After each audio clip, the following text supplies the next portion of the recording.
Hello there, thank you for joining me again today. On the bench for repair is a Hewlett-Packard 8594E Spectrum Analyser. This one's got a complaint of no power up. This doesn't have a track gen option on it, which would be fitted here, but instead it boasts just a standard frequency range of 9 kHz to 2.9 GHz. Quite a nice spectrum analyzer, obviously, but no power up at all.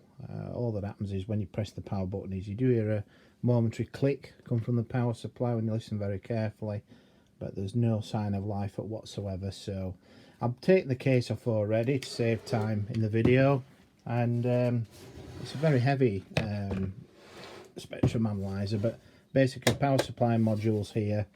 I think it's just a case to get into it because they're a bit of a devil. I'm not sure that I have to remove a monitor, I hope not, because the monitor, although you've got the screws at the side to remove that, on some of these spectrum analyzers there's actually screws underneath, and you have to take these boards out that are underneath. There's some boards that are under here which have to come off in order to gain access to a third screw that holds the bottom of the monitor unit in. Because I'm not sure. There's a ring pull here to remove the power supply. So because this lip here on the rear panel is obviously covering the power supply, I don't think it's just a case of taking those 4 screws out and it levering out.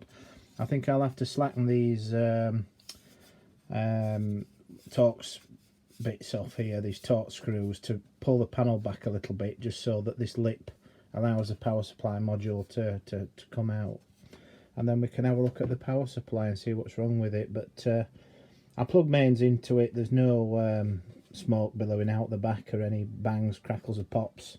It's just not powering up, so we'll take it apart and have a look inside and see what's wrong. Okay, so to get the power supply out, what you've got to do before you can yank the power supply out is you've got to undo all these screws, the little screws that hold the power supply in to the chassis, and then you've got to undo the 3 Torx screws then that hold the back panel on. So once you just push that out a little bit, just so that this lip here is over the power supply, then you can grab hold of this ring. Be careful though to have made sure that this connector that goes in the side of the power supply is being removed before you pull it out, and then you can then pull the module out and withdraw it from the unit. So that's then the power supply out of the unit, and obviously you know, we can now look at that, put it on the bench for repair. But that's just a look inside. It's obviously on a 24 or a 36 way D socket down there, and just held it in the corner, so it's quite easy to access on this particular model anyway. So now we'll have a look into the internals of a power supply and see what's wrong inside here. Okay, we've got the lid off now after removing 1,000 screws to get into it. And at first sight, we're just doing a visual inspection, just to have a look inside, see if there's anything obvious. I can see something obvious on this board, which I'm going to point out in a more, but just checking down internally within the power supply, just to see whether any of these transistors have exploded and got big crater-like holes in them. I can't see that, but looking at the capacitors, the majority of them are looking like they're flat, apart from that one's flat, that one is. These are the reservoir smoothing capacitors that are on the mains input. That one down there is nice and flat, but this one here has got a noticeable bulge in the top. When I press on the cap with my finger, I can feel that it's significantly domed in the middle. Now it might mean that it's just, you know, bit of swelling or whatever with this plastic cap on the top. Sometimes you do get capacitors that are manufactured like that as well, where they're not flat across the top. With the heat expansion and whatever, contraction over years, you can think that you've got a defective capacitor. When you take it out, measure it, it's fine. So you know, but it's worth having a look at that, because it has got a bit of a bulge at the top, whereas the others are nice and flat. So I'm suspecting that capacitor's got an issue, but we'll check them all. But on this board, we've got some tantalum capacitors, and if we look at these two very carefully, we can see that there's definitely been a failure here. So as you can see, this isn't dirt, by the way, this isn't muck that's you know, got onto the components like a soot. This is definitely, they've had a burnout, they've failed, and you can definitely see that. That's dirt on the right side there of that one on the right that I've just cleaned off, but these are definitely failures. That one looks okay, but it's not necessarily so. We'll have to measure it, and that one does as well, though it's got a bit of a mark on it there. We can just see there's a start of a mark just there, start of a blister thing coming through. So these tantalums obviously short, I would have thought, these two, and these are probably across one of the supply rails that goes to this multi-way, which then ultimately is the output connector here. So if we turn it round the other way, these are the 3-leg type tantalums, and I can't quite see on there where the print goes. Oh yes, yeah, we've definitely got a supply rail connection there going off to here. It could be a ground connection, that I'm not sure, or the other side could be. I'm not sure what pins these are on that socket, but it's definitely got something to do with the output rails. So if they've gone short, it could be causing the power supply to shut down, obviously, when it's turned on. But looking elsewhere, these capacitors look as if they're on the output of the switcher for rectifying the output rails, just like these capacitors, and they look fine, but it doesn't necessarily mean they're not, you know, faulty. We'll have to still look at them and measure them, but I don't suspect them, to be fair. I can't see any other evidence of any other failures at all. No, I can't see anything that stands out that's obvious, you know, and we'll have a look under there, but there's nothing else that I can see that just stands out at the moment. Obviously we'll have to do some measuring. There's some more tantalum, there's another tantalum down there hiding away. Resistors don't look as if they're burned or charred.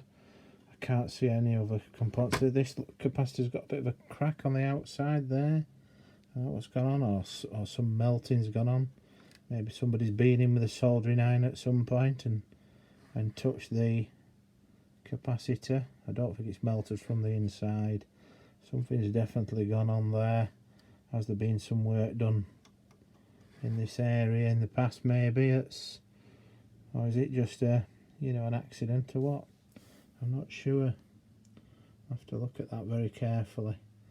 Can't see it being related to that device that stood next to it, although you never know. But nothing obvious there. This capacitor looks okay. It's got some snot that glues it down to the next one. That one's okay. I think this the one under there looks fine. So it does look like as if it's possibly just related to that. Now, whether those tantalums have actually caused another fault elsewhere, but the switching and voltage regulator circuits are all on this heatsink here, and they all seem okay from what I can see. There's no craters in the transistors or anything, or the regulators. None of the resistors are burned up. That diode looks okay. I think that's just its manufacturing thing, the hole in the top. I don't think it's actually a blown hole. So everything else looks to be okay from what I can see. Just this capacitor here that's got a dome, it's quite swollen, and those tantalums. So we'll have a look at that next. We'll see what's short and what's not. Okay, so we've got the board separated. It's quite nice how it comes unplugged. So this is the switching regulator, the output regulator board, as it says there on the board, output regulator. Now, just looking at this, obviously we've, as we saw earlier, the two tantalum capacitors here have blown. This one of these two looks like it's got a bit of a scab coming, like it's failed but not totally gone fizz bang. You can just see it there, just that little dirty mark. That one looks okay. I'm not right impressed with this resistor down here. It's got some crusty substance on it on the ends, and it's like breaking up a bit, and just there on this end as well, and you can probably see it when I go and look that way. I'm not too fussed about that at the moment, because when we look at the print underneath, we've actually got the resistor is just there. That's got a connection then to these LEDs, so it's probably, yeah, it's just a current limiting resistor for the LED, so I'm not too bothered about that. I will have a resistor to replace it with though in my parts bin, but it's interesting how it's sort of got this sort of like corrosion on it or something, I don't know, unless it's got wet at some point, but it's definitely, as you can see there, started to blister up at the end, and it's not in good shape at all.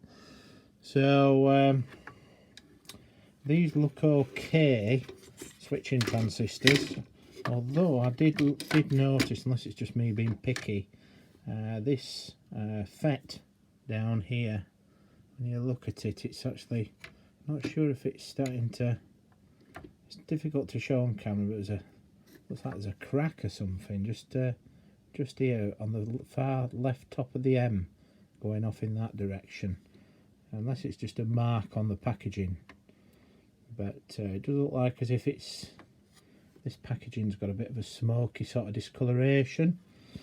Now, sometimes when they get really hot, these tabs change colour slightly.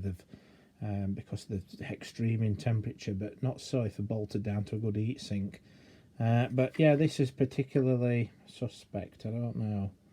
I'm just looking at the side of it as well to see if there's a crack on the side. There's definitely looks like to be a hair or some fragment of dirt, but there don't look to be any obvious sign as such that any of these. There's a 7812 voltage regulator. These look like FETs, I think.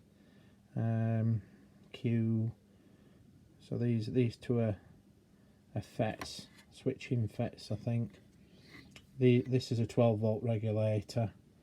That's a voltage regulator. Two back-to-back diodes, and I think these are two FETs again. They look okay physically anyway, but whether they're electrically stuffed, I don't know, but hopefully not. But everything else looks okay. These resistors are alright. The capacitors don't look domed or anything. The inductors are not burned. We've not got any charred inductors down here, or capacitors, whatever they are. And we've not got any char in there. This diode looks like it's being caught at some stage. Oh, it's elastomeric stuff. Elastic stuff. It's elastic that's managed to get onto it. These capacitors look fine. There's no leaking going on down at the bottom or any electrolyte stuff coming out the capacitors. The inductors are not charred or burned, and the resistors are okay. So we've got some tants down there as well. Just have a look at those, see if there's any obvious sign of scorching or burn marks on them. There isn't, but that doesn't mean that they're not short, so we'll have to check that. Everything else looks fine on that board. So if I get rid of that now and have a look at this board. So yeah, we've got the mains filled to the X and Y, capacitors down here across the live neutral, diodes down there look as if they're doing okay. There's no obvious blistering or damage to them. It's just that that capacitor there to the left. You might just be able to see it on camera. There's a bow in it. It's only very slight though. bow in comparison to the caps on the right. But nevertheless, that plane needs replaced. That's okay, the one on the left there, but it's just that one right in the middle of the picture. Just got definitely a noticeable rise in it in the middle. So we'll have to check these capacitors 470 mic at 200 working volts. They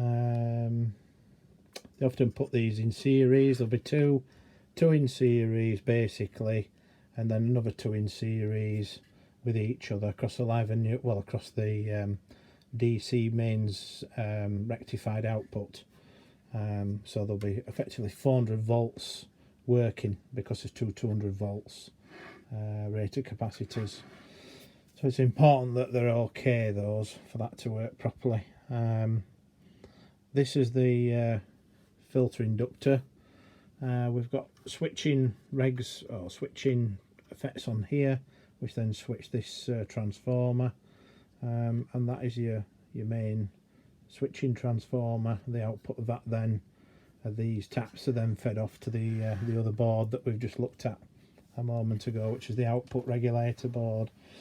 So I think the first job really is to start taking the caps out and testing them, and anywhere where there's a tantalum cap, check it out. Now this board down here, that looks okay, this with all the surface mount components on it. I can't see any of these surface mount tantalums down there to see whether any of those have got any scorching on them, any brown marks, which you normally are the sign of them going short. But when they take excessive current, there's nothing.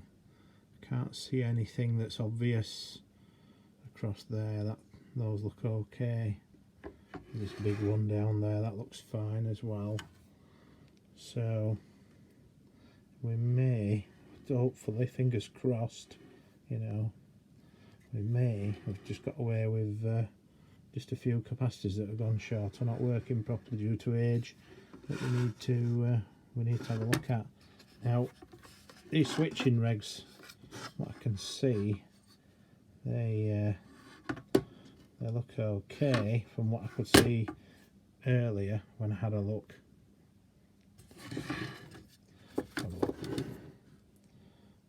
They seem okay. There's no big holes in them or anything, you know, nothing usual that I can see. Although we'll check just to make sure. So I think there's two things. Have a look at the caps, see whether they're measuring okay. I'm going to replace those down there anyway, I think. Let's see what we've got in the spares box, and we'll have a look at all the tantalums, and we'll also get the circuit diagram if we can for the power supply, and then start going through things just to check things out and go from there. So just to get this board out, basically it's quite easy to do. It's held in this board here with 2 screws on the back plate here, and then there are 3 screws which hold this board in. So there's one here in the corner and then 2 there, and then the thing starts to pull away from the module, and this connector here, which is for your mains input from your mains filter, just plugs in down there, and that unplugs. So it's quite easy, you know, to get into and remove, and then you're just left with the box. So you put that to one side, and then this board here obviously unplugs as well. That's on its own little connector as well, so that's quite easy to remove for maintenance. And then we've got the remainder of the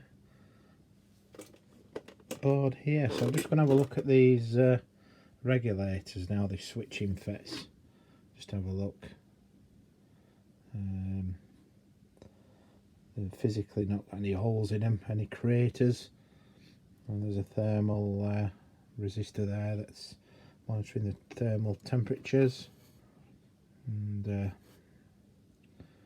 looks okay. There's one down there, but I can't get to it, but it does look like as if it's okay. Can't see any blown corners off or anything like that, so that seems to be alright. And nothing obvious, there's no craters in the ICs or anything, or cracking. We've got this tantalum here, so we'll have to see whether or not that's failed, but everything else looks okay.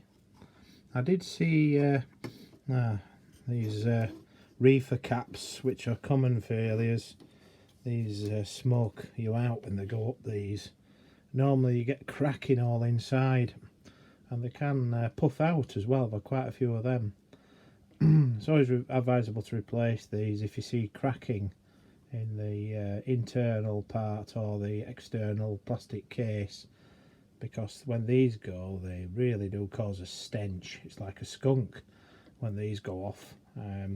It's just like putrid burning, concentrated barbecue burning smell that you get from these, and everything inside the instrument stinks for months on end of it. It's like being in a smoker's convention when these go up. But these are not too bad, to be fair. I won't replace them in this, but some people do as a matter of course, but they're actually in quite good condition. The opto coupler next to it looks like that's okay. There's surge protectors and mains filter, inductor. These diodes, which are the bridge rectifier on the mains input, look okay. We've got a VDR and some more of these like reefer caps, they look fine as well. So I think it's just a case of getting that board capacitor. It's not too bored, to be honest with you, but it's on its way out. So we'll have them off and check them out. Now, just a little warning as well, if you've had one of these units fail and you've, the Spectrum Analyzer, you powered it up, you plug mains in the back, it's not powering up, you then start going straight into it to start, doing repairs like I am now. One thing you've got to be conscious of is that these capacitors could still be charged up with 400 volts DC, and so therefore, you go pulling the boards out and things without discharging the capacitors, and it could kill you quite easily. I know what I'm doing, and but there are people out there that have got these things which clearly don't. So word of caution, don't go touching the heat sinks and things, because quite often these can be bridge rectifiers and they'll have a full potential of these capacitors across the actual metal parts of the heat sink. So you go grabbing things, you get a lethal electric shock. As well as that, when you turn the board over, these capacitors are soldered in, obviously, are these terminals, and by touching them, then it could give you a lethal electric shock. So the best thing to do, really, before you get to this level, is to try and use common sense by not touching any live parts, just touch insulated parts. If necessary, wear rubber gloves. Use common sense when dealing with live parts, obviously, and then you can discharge using a light bulb or a resistor or something of that nature that's across the capacitor to discharge it. You can also measure the voltage across the capacitors with a multimeter first as well, to check that they're not charged. If they are charged, discharge them using a resistor. Don't use a pair of pliers or a screwdriver across them, because they will blow a hole in your pliers and damage the board. So use a proper resistor just to discharge them, and then they're safe to handle then. But don't go in thinking that you're going to be okay. You've just got to exercise electrical safety, and you shouldn't power them up either without using a mains isolation transformer, particularly when you're connecting another piece of test equipment that's on your bench to these boards, because these are obviously at mains potential, and you connect a lead, an earth probe from your oscilloscope, for example, to the neutral side of the or live side of the board, and it will blow, cause a massive short circuit at 400 volts and blow the oscilloscope that you've got connected up, as well as damage this board as well, and perhaps damage you as well. So always exercise caution when working with switch mode power supplies, particularly when you're dealing with such large capacitances and voltages that we've got here, because it's quite easy to get a fatal shock and, you know, spend half a day with the undertaker. So just be aware of that. Now, in removing these capacitors, I just want to, you know, exercise a bit of caution, really, when you're removing these, because the leads are quite thick on them, and most of these soldering stations, unless you change the bits on the end and you've not lost them, then you might end up having to try and, you know, get them out in other ways. Now, if you've not got a soldering station, sometimes it's quite hard with solder braid to take off the excess solder on the board, or a solder sucker, and even then I'd be very careful. I'd use secondary heat unless you've definitely loosened them, because by using secondary heat, once you've sucked the solder off the bottom of the board, the top section of the lands here can still have solder on, and so if you start yanking the capacitor out, what happens is the surface land, like what's down here, this one here, that goes off to this inductor. It's got a track that goes straight across to that inductor, which I think you can see there, and then underneath the board, that island has another connection then which goes off elsewhere. So if you start yanking the capacitor out of the hole, basically what happens is this bit of track gets yanked up with it, and then you can damage this part of the board, and then it means having to repair that, and it's a nightmare job, really. Something else you can do without. So just be careful. So my advice is when you suck the solder off the capacitors, you'll see further down there that there'll be some solder you just can't get to. It's on the other side of the board, and it's just stuck between the top land and the leg. So I'd use secondary heat, just apply a soldering iron on the terminal on each one, and walk it back and forth between each one. And then what you'll need to do is, by exerting just small pressure, not wrench the damn thing, but just walk it out back and forth, you know. If you can do that, walk it side to side each time you use the soldering iron.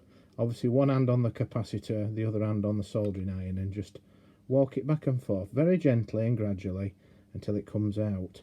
And that way then you're not going to wrench the island off the top of the PCB, because obviously you can't see that until you've got the cap out, and then you go, oh no, and the track's all been knackered. So that's what you've got to be careful of.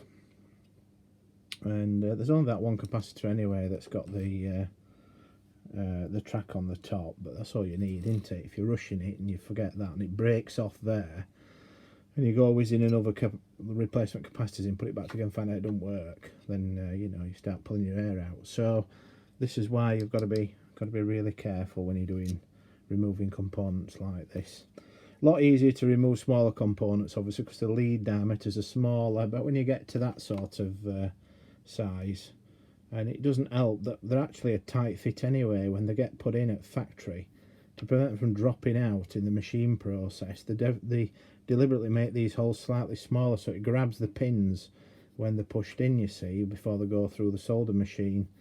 So obviously that makes it exceptionally difficult then for removing them for service maintenance, so just be aware of that.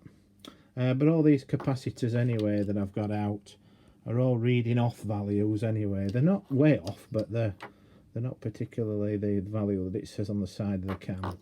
Some of them are 20, 30, 40 microfarads off, but not majorly. But I just thought I'd replace them anyway before we start on the tantalum side of things. Okay, so this is a regulator board. So the transformer from the other board that's mounted on this transformer here connects via this connector through onto this connector here, and that obviously then is the output of a switching transformer. Now, looking at these devices, these three here are what appear to be diodes, double back diodes. These are Motorola devices, which is not obvious. what they are, but they are labelled anode, cathode, anode, aka across the bottom. So I'm assuming they're back-to-back diodes, just like this package illustrates there, the back-to-back diode. So the other two appear to be Motorola transistors. You can see there aka, because obviously cathode is written with a K on quite a lot of devices rather than C for Charlie. And then again the device there, the FEN16 Bravo Tango device on the far left, looks like it's a rectifier diode of some description. We can also see, because they've got the label reference CR as well on the PCB, so they're rectifiers. And then these four devices are voltage regulators, obviously to give four different rails. And what's strange is these two devices here are Motorola devices, I think. They're some kind of fixed voltage regulator. Then we've got the LM series fixed 7812, and then the LM337T voltage regulator. Now, looking at the tantalum capacitors, these two are on one of the output rails. These are the two which had popped. And that then goes over to this PCB print here, and then round the top down here, around, and then obviously off to all the different parts of the circuit. So this tantalum capacitor, these two, I've removed one already, appear to be across the supply line outputs. Now they're the only two that seem to have blown. The others, these two here, these are connected via these transistors and series resistors, and there's no sign of any marks on these. I've looked at this under a microscope, and this mark here is like a pen mark on it. It's not actually a scab from it flaming up inside. And they go via these high value resistors anyway, so I can't see them being short. They could be, but they're not measuring short anyway when I look at them on the AVO meter on the DVM. Now, likewise, although these are blistered, these are not measuring short either, and they are actually measuring the residual capacitance. But the problem with tantalum capacitors is the voltage goes up on some of them. When they fail, then suddenly they clamp the supply line and then obviously start drawing current. So it could be that this supply has gone into fallback mode, because obviously these caps are short when the voltage gets up to a certain level, but we'll have a look at that a bit later as well. These tanks look okay down here and there, so I'm not too fussed at the moment about replacing those. Although I did notice something when I was looking under the microscope earlier at the board, just for any obvious problems. There is a fuse on the board, which is just here, this green fuse, and that's I think it's labelled up as a 3 something amp fuse, if I'm not mistaken. Let me just see if I can get to it. I think it's labelled up as a 3 amp fuse anyway, but it's one of these little fuses which we need to check. So I'll just pop this on. Let's see whether we can see with the camera on this device. Let's see now. Yeah, finding it difficult to see, to be fair. Very difficult to see. Let's just have a look. No, can't see using this magnifier thing, but on the camera. But it's a 3 something amp, I think, fuse.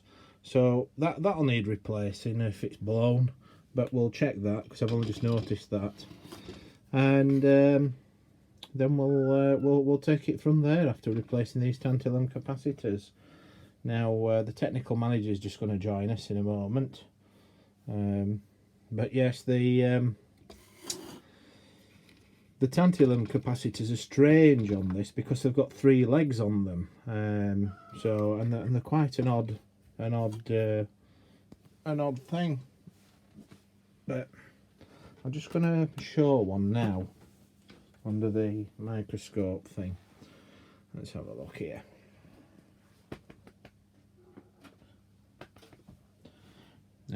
the technical manager's joining us. Determined to have a look at the components on the board and guide us as to which he thinks is the faulty component. He'll probably chip in at some point and stick his paw on the faulty component that we need to replace, because he's quite good at fault finding. So we'll have a look at this tantalum capacitor next anyway, and its unique markings and its pin out arrangement, and how we can look at getting a replacement. Okay, the technical manager's just been having a direction here as to what could possibly be wrong, but one of these tantalum capacitors which has been removed has definitely got some strange markings on it. These are awkward sometimes, these tantalum capacitors, to work out what they are, and I think Bob's definitely saying that that's faulty, and I think he agrees with that. I think he agrees that that's going to be. He's trying to eat it, which obviously is a bad sign, so that's why I'm holding it down on the paper there. But yes, I think he agrees that that's possibly a defective device. So we'll have a look at that in a bit more detail. Now, based on the part number side of things and its value, we've got, if I just turn it round there, it says 685K, 35K. Notice it doesn't give polarity, which is unusual for tantalum caps, because normally they have a little plus sign on one of the sides, and you can normally tell which is positive and negative, but this doesn't have any identifying markings. And I suggest that value 685K is in picofarad, so I think that's a 68 microfarad, and I think the 35K is its voltage, 35 volts, and it's a little difficult to read them, but yeah, they're normally in picofarads when they're written like that. And again, on the other side, no markings at all apart from the scorch mark. But the way that it's in the circuit is that the two outer legs are joined together, and the inner leg is obviously on its own, so I'm not sure which is a positive side or negative side of this capacitor yet until I look at the circuit a bit closely. But this is obviously the problem with these damn things. Now, whether they are 68 microfarad per side, so there's 2 times 68 microfarads inside one capacitor, because like electrolytic capacitors, you get those with the multi-terminals on the top, where you've got multiple capacitors within one capacitor. So I'm not sure if that's the same here, it's just its mounting arrangement, but it's definitely a strange capacitor. I'm probably just going to put an electrolytic in its place. I'm not going to bother putting a tantalum in, to be fair. These are fire hazards, these. When these go short circuit, you get a big flame off of these, and they can set things on fire, and I've never liked tantalum capacitors. So I'm going to replace this one with an electrolytic capacitor, and that way then at least I know that it's not going to, you know, cause a problem. So that's what we'll do with both of them, I think. Okay, so we're just checking the fuse down there, and just get onto those terminals, working one-handed again as usual, and we've got what looks to be a dead short 0.44 ohms, as it says there on the display, so we're okay. Looks to me like as if that fuse is fine, which is a good sign. So yeah, now this capacitor here does have, I've checked with the multimeter across the on the ohm setting between the outer on this, and they're both short circuit together, the outers. So I think it's just, you know, one capacitor but just 2 pins basically, and then the center pin is obviously the other electrode. So yeah, it's definitely strange. I've measured the uncontinuity between the outer pins and the inner, and it's not short circuit, it's just, you know, reading open circuit at the moment. But then again, it might be a different story when it's being given voltage and it starts to break down, then it could cause a problem. The only other thing that I'm thinking about, because both capacitors look like as if they're open circuit. This is the other capacitor, I think it is. Oh, where is it? There we are. Look, this is the other one. This one's reading open circuit as well. The only thing that could have happened is that the voltage output to this across these capacitors is too higher than 35 volts, and it's an over voltage situation that's occurred as opposed to a short circuit within the capacitor. Potentially that could be another issue, but what we've got some resistors that we can load this with anyway by soldering wires onto the backs of the socket, and then obviously load the supply and turn it on with a basically a variac. Turn the voltage up until it starts to switch and work, whilst keeping an eye on the current etc. consumption, and just make sure that it can maintain its output without going fizz bang. But yeah, strange one. I can't quite work out whether, because normally then when they go short and stay short, but I've had situations where these tantalums remain open circuit well if there's a voltage not present, but when the voltage gets above a certain point they start to break down. So that could be another thing as well. It could be that it's an over voltage, or it could be that it's not an over voltage. I don't know, but there could be more to this than meets the eye, so we'll crack on. Okay, so we're connected to this capacitance meter, this little handheld thing that I've got. I just press the test button. Let's see what it says. How much capacitance is in it, if any. Analysing 7.258 microfarad, and I think that's on either side as well. Obviously, it should be because they were short circuit, and obviously that's a representation of both sides of the capacitor. So we'll just measure that again, see what it comes back with, and hopefully it'll read the same. Yes, so it's outer connections are short circuit, and that. But yeah, it does look to me like as if this capacitor is obviously still reading capacitance. So yeah, I don't know whether it's been overvolted or whether it's just started to break down internally, and then it's obviously gone funny. So we're going to have to exercise a bit of caution here, I think. Rather than stick it in the unit, I might have to figure a way out of connecting some resistors. I've got some load resistors which is in a bag there, which we can connect up and use, and then basically once we've soldered those on, I'll find out which pins of the power switch for the front, and then we can load the power supply with the resistors that I've got, just to check the voltages and just have a look at the thing. I'm going to continue looking for a circuit diagram as well, because I've been not successful at the moment in getting a diagram for this power supply. That'd be very useful, that, and that'd certainly be something that the technical manager would definitely be wanting to see. So we'll come back shortly when we've got a bit further. Okay, so what we're doing now is we're just taking these transistors out, these FET switching FETs one by one, desoldering them, and then we can test them on the tester here. So we're just testing this one, which was removed out of this location here. So we'll just no damaged. Oh, it's right, it's not plugged in properly. There we go. I'll test it again, see what it says.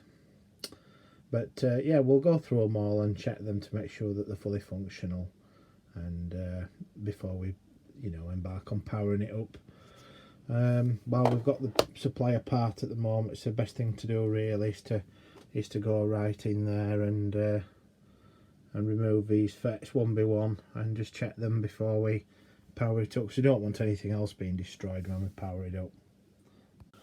This particular heatsink here is at the back of this one. It's positioned down there like that, and of course you can't get to the device, so you've got to unsolder the tabs that hold the heatsink in, and then the device as well, so we can test the device. But that's the awkward thing about getting those out, is the fact that they sandwiched them in so close together.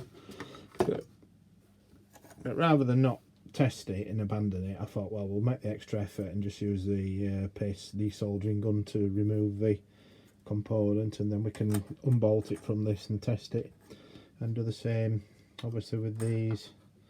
I can get to the screw on that one to remove that from the heatsink, so I don't need to unsolder these heatsinks, and I can also remove that one, so at least then we've checked them all. Okay, well we've reassembled the power supply and fitted it back into the unit, and then what we've done, we've applied mains voltage up the back, and see whether it powers on. Unfortunately it's not powering on still. The LEDs that are under here are not even flashing when you turn it on. Now the moment you hit the switch at the front with the mains connected, it makes a tick sound, just only once. It just goes, you press the button in and then it goes tick, and then that's it. And when it makes that tick sound, none of these LEDs flash either. So we've obviously got a regulation issue or a serious fault on this, so we're going to have to dig deeper, maybe look at some of the resistors that are across the high voltage section that are in the startup circuit, the opto isolator. Might have to look further as well at other areas, but the problem I've got is that there's no circuit diagram for this power supply, and I've looked quite intensively on the internet for any info on this, and there's nothing. So that makes it really difficult, because without a circuit diagram it's a lot more work involved, shall we say, in trying to find the fault. And the only thing I'll say on that really is the fact that time and perseverance pays off with faults like this. It's not the first time I've had difficult power supplies to repair, and you tend to find that as time goes on, you have a look at it, you put it to one side, leave it for a while, then you come back and have another look, and you do this process several times, and then over that period of time you build up more of a picture of the power supply and how it works. Now I do have another one of these spectrum analyzers with a working power supply in it, and what I might do, I'm not sure at this stage though if the power supply in the other spectrum analyzer I've got is the same as this, but if it is, then I've got the opportunity there to swap boards. But then also there's a danger in swapping boards that if there is a fault on the other board, it can cause a fault then on the replacement board you put in as well, and then you have two spectrum analyzers that have got faulty boards. So a bit reluctant to just start board swapping at this stage, just to get the power supply up and running. I mean, there's certainly quite a bit that we can do here. We can look at the Zener diodes that are in the circuit. You'll see in my other videos that I did, particularly on the Motorola radio test set, that some of the high voltage 91 volt and I think it was 100 volt Zeners had packed in. That's a possibility. Resistors that have gone high, that are in the high voltage section across the 400 volt reservoir capacitors, that's possible as well. Indeed, there's the Opto Isolator IC, which is an 8-pin chip, which could also have failed. It does look to me though that there's been an over voltage or something on the output, because for those tantalum capacitors to have blown but have not gone short circuit, I'm wondering if there's been a regulation problem, and that's what's caused the output capacitors to blow. I might be tempted to put, if I've got another power supply, to just drop it in the unit, power the unit up to see if the rest of the spectrum analyzer works okay, because at this stage I don't know whether if there's a short on the output in the rest of the system, whether it's dragging this power supply down, and that could be causing a problem. Now, one of the things with these HP power supplies is as well, and it's quite common knowledge, is they don't like being run without a load. So just unplugging it, finding the pins that the on-off power switch connect to on the front, and then connecting mains is not advisable unless using load resistors, which is something that I could do. But I'm not sure at this stage if the rest of the system's causing a short. I don't think it is, because it would keep trying to supply current, and it would probably blow the fuse, which is obviously not blown on the input and output sections on this unit. So, you know, we're sort of clutching at the straws really. I think this is going to be a more in-depth component level repair that will take time to deal with. Without circuit diagram, nightmare job yet again. God bless Marconi. At least when they made equipment, they put they did the service manual properly, and everything was repairable and maintainable, and yet like Roden Schwartz, Hewlett Packard, you know, not very good, not very wise in producing equipment without a circuit diagram for the power supply unit. And this, unlike the HP8920 radio test set, this power supply is actually made by Hewlett Packard, whereas the HP8920 radio test set, the power supply is made by Artisan, or Computer Products as it's now known as. So it was a separate module manufactured for Hewlett Packard, whereas this is actually an HP Agilent product, and yet they don't put the diagram of it in the service manual. Again, modular replacement methodology. You know, stupid idea. But not to worry, we will get it working. There'll obviously be components on there that have failed, which we'll find over time. Nice thing about it is a lot of the component parts for these are quite cheap to buy. The Opto isolator chips are cheap, the transistors and everything are cheap, so you know it's not like we're going to spend a lot of money on it getting it fixed. And there'll be one component somewhere, I'm sure, that'll have packed in. We'll find it and we'll get it working. See you soon. Okay, so where we're at now is just still doing some reverse engineering of the power supply, and what I've done, I've got another power supply here which I've taken to bits, and this is what we're left with, the main board and the two other boards, the output board and the controller. And what I've been doing, just been doing a bit of reverse engineering, and I've managed to find some information about, in general, these type of power supplies that are also used in other spectrum analyzers, although they're not set out in the same way as this power supply is. They're more on a larger board, the singular board. The components were the same, and so was the methodology of the way that it's constructed. And ironically, it's based on the same designs. A lot of these HP Agilent switch mode power supplies that are used in the certain series of spectrum analyzer that this goes in are very similar. And what we actually I've managed to figure out is that, although I've not drawn it in here, there's basically a bridge rectifier at this stage. And if we just show that like that, basically this bridge rectifier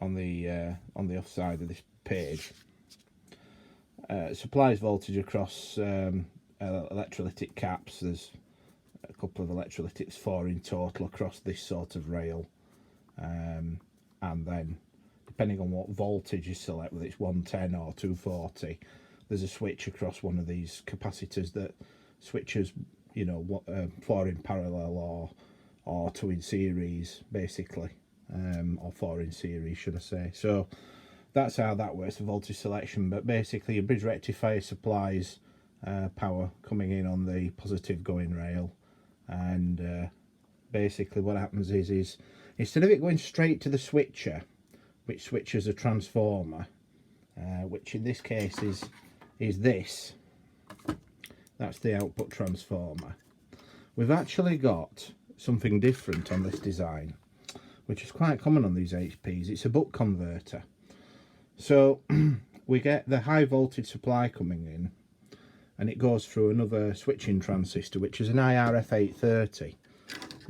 Now that transistor is actually mounted on the circuit board on one heatsink, which is right down there.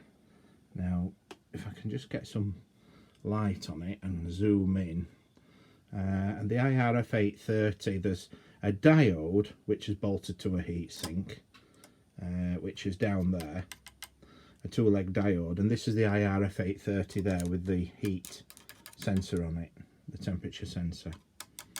So this transistor, this FET IRF830, that is the buck converter switcher. And also down underneath here, you might just be able to see it or make it out, there's not only a diode mounted on the heatsink here, but there's also another diode further down, and you can barely make it out. It's near this resistor. Let me see if I can get to it. It's just there, look, that referenced CR121 and CR122. Both of those diodes there are in the buck converter circuit, along with this inductor there. and this IRF830, which switches this. It's got a little lightning symbol on it. There we are, look, that's all part of the circuit. So basically, the way the buck converter works is that that's controlled from the switch mode controller PCB, which is this board here that stands on the side, and that's got an NE8594E surface mount packaged pulse width modulator controller. That in turn switches the IRF830 here on this heatsink, and in synergy with the diodes that are bolted to this heatsink as well as one on the board, this inductor and then the other inductor, which is down there where my finger is, and this resistor, this switches at very high frequency. So it's about 56 kilohertz, and then that supplies around about 100 volts DC then to these two FETs that are mounted on this these two heat sinks, and these in turn switch the ground path in and out on the switching on the main output transformer, which then obviously outputs its supplies then for rectification on the output board. Now, one of the problems that I've got, this is a working power supply along with these working boards that I've taken out of another HP Spectrum Analyser. This is the NE8594E controller. A lot of information on the internet seems to centre around the supply to this chip getting suppressed, because on the motherboard there are some resistors which are tagged onto the main supply, basically on this positive voltage rail here, and these are them here, the packages. So basically on the other side of these resistors is the mains rectified DC, and then you go through some very high value resistors, and that then gets fed. There are a couple of supply rails then that get fed off to this socket, which go off to the controller PCB, and then there's obviously Zeners and things on there that clamp it, and then they supply different circuits. But also, which I'll talk about this transistor in a second, there's also a supply from one of these resistors goes to a temperature controlled resistor or varistor, which is a square thing down there, which you can probably just see it. It's let's see if I can get a bit more light on it and point to it, and it's this square resistor down there, and it's labelled RT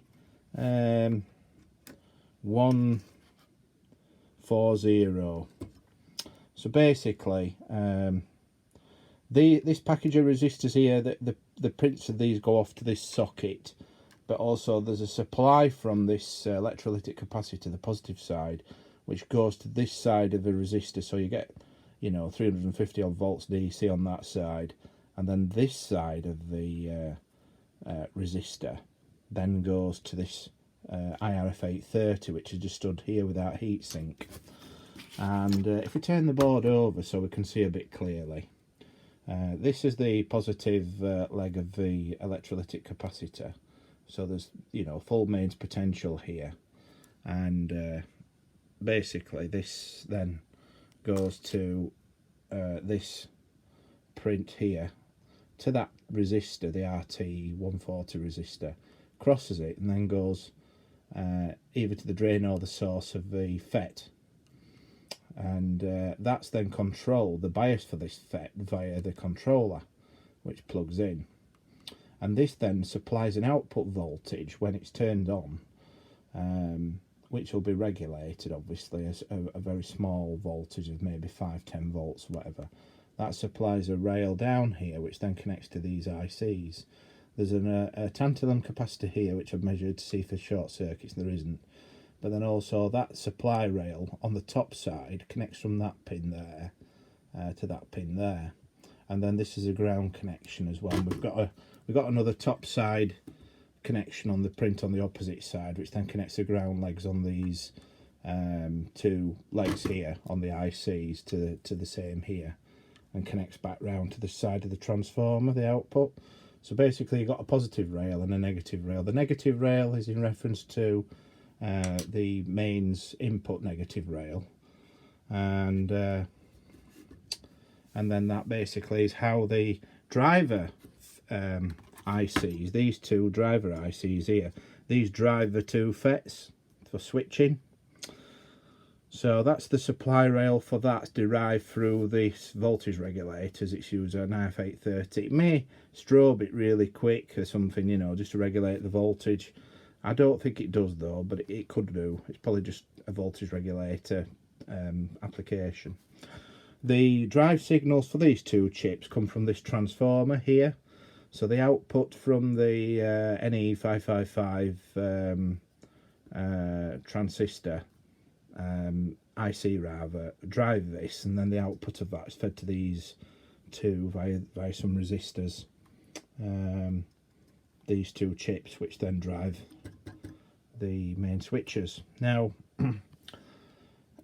some of the information on the internet seems to suggest that one of the supplies which provides power to the oh, something else I forgot to mention as well. This temperature sensor here is also part of the bias circuit as well for this transistor, it appears. It looks like as if it's linked to it somehow in the biasing arrangement, where it has some influence with the weight switches for the buck converter as well. So that's got something to do with it via these diodes and resistors down here as well. I haven't quite worked out that just yet, so I'll probably come back in a later stage of the video and confirm how that connects.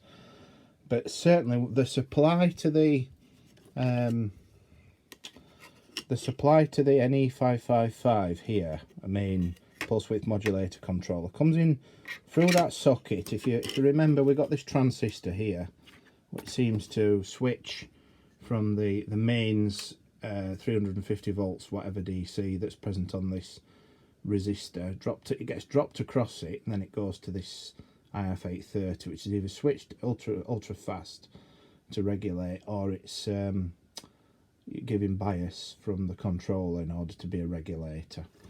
And then obviously it provides a positive supply voltage to these ICs here to drive the FETs, but it also has a print which you can see going to this pin, which then goes off to this controller.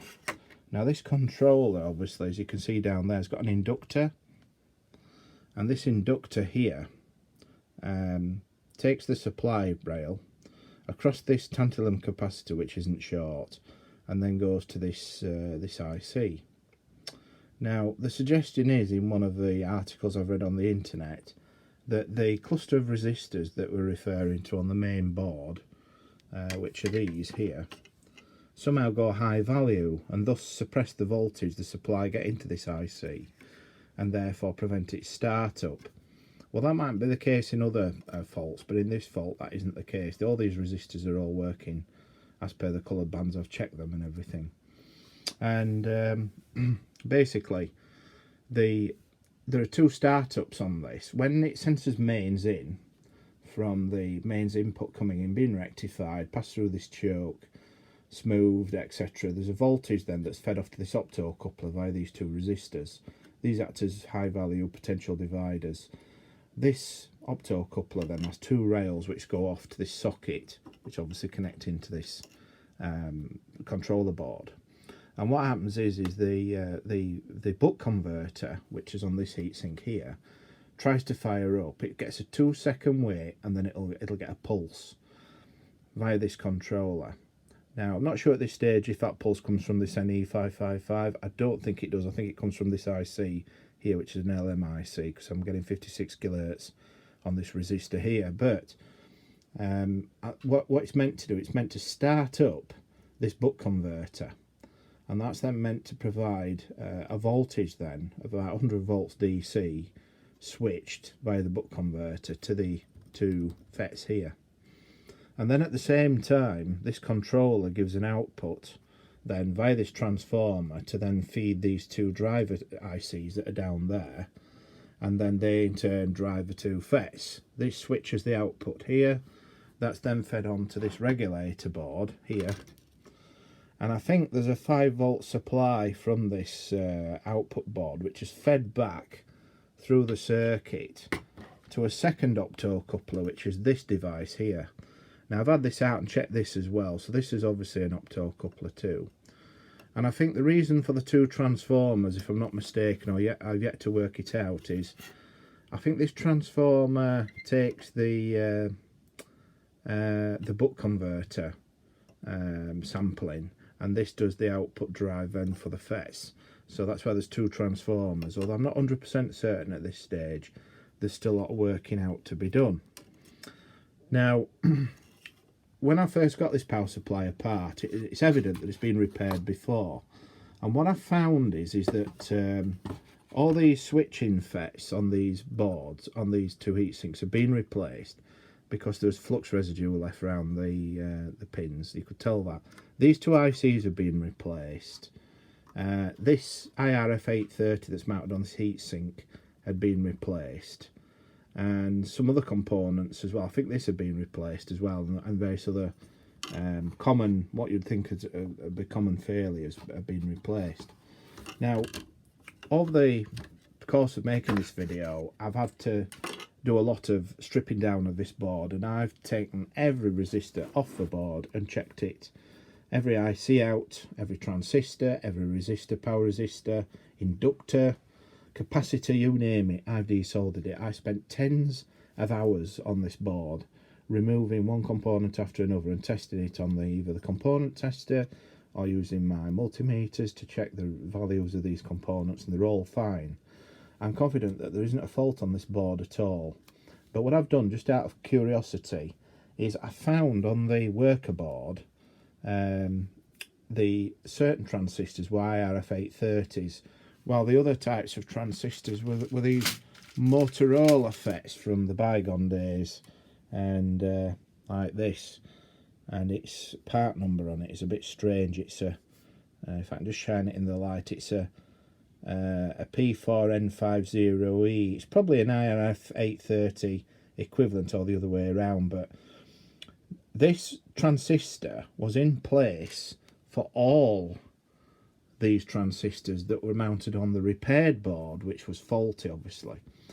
However, on the board, which is from the working power supply that I've got out of the Spectrum Analyser, these two are that model of transistor, that PN4, whatever it is, resistor, 45, whatever, that one. That part number of transistors is on these two heat sinks.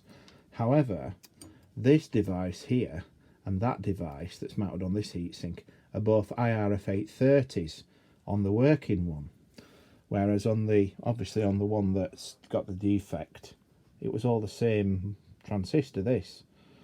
So I thought perhaps the person who's repaired it, bear in mind on other power supplies I've repaired in the past, where someone else has had a go at them first, which is always a bit of an issue.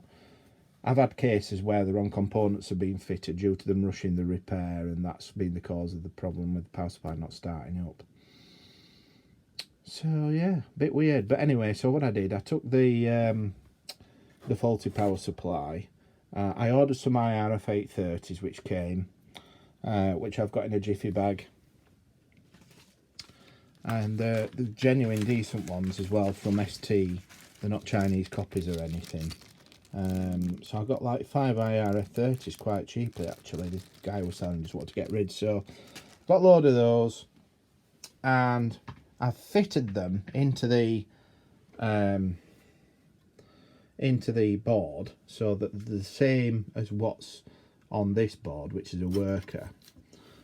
So I fitted them on this one, and then had another go to see whether it would turn on, but it didn't. It was still the same problem. So these are probably IRF830 equivalents or the other way around, so it's not the transistors. So what I've been doing, I've been going around measuring, doing comparison measurements, which you can do obviously between the non-working one and the worker. And this board, as far as I can see, all the values of resistors and everything, just for comparison's sake, and diodes and everything, are all exactly the same on this board to the worker one as to one on the one that isn't working. The only difference I can find so far, just because I'm clutching at the straws, and I know people will be shouting at the screen saying, why don't you just fit this working controller in this one, unplug that one, the one that's not working, and then bung that in. Well, the reason why I'm not doing that, even though this controller I know to work, because it's married with this power supply that does work, is in switch mode power supplies, as those that are experienced that work on them know, is when you get a catastrophic failure at nearly 400 volts DC, that's through these electrolytic caps when it's plugged into the mains. Basically, what happens is that you might get these two FETs destroy, these driver chips destroy, and then it's like a domino effect. It propagates back, and I could blow this controller. And I don't want to do that because this is from a working spectrum analyzer. So the last thing I want is two spectrum analyzers on the blink, when I can just have one that's, you know, I'm working on, and the other one I know when I put this power supply back to it, it's going to work.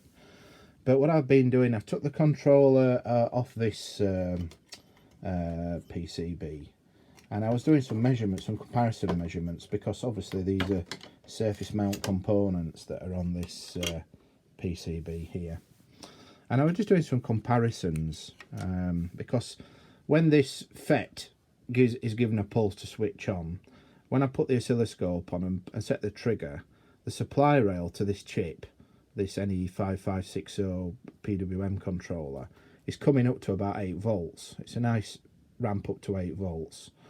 And likewise, the supply rails to these ICs, again, is coming up to 8 volts. So this is like an 8 volt regulator that is used in that configuration, and thus supplying all the supply rails off. So that was okay. It wasn't as if the regulator wasn't switching. It is, but of course, if it doesn't see the right output coming back for feedback, it won't start up.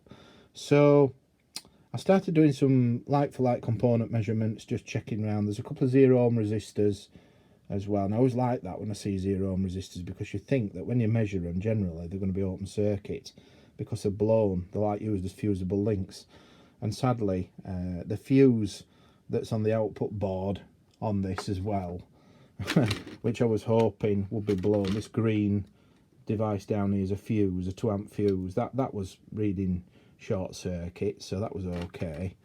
And then likewise there's a couple of 0 ohm links on this board as well, which you'll see that it just says 0 on the surface mount resistor coding, but they were all okay. So I thought, oh, you know, don't I get any luck at all in this life? Anyway, it turns out that when I'm measuring some of the resistors which go down to this NE55560, the values seem to be a little different between the working board and the non-working board. And I thought, that's strange. Anyway, they just literally connect to some of the legs that control the PWM controller IC. So it could be that the PWM controller IC itself's actually stuffed. Now, the last I got to it, which is just before I've started to make this part of the video, is I set up the oscilloscope to monitor the input leg on these driver ICs to see whether there's the signal there on the 2-second pulse that it's given every 2 seconds to try and start up.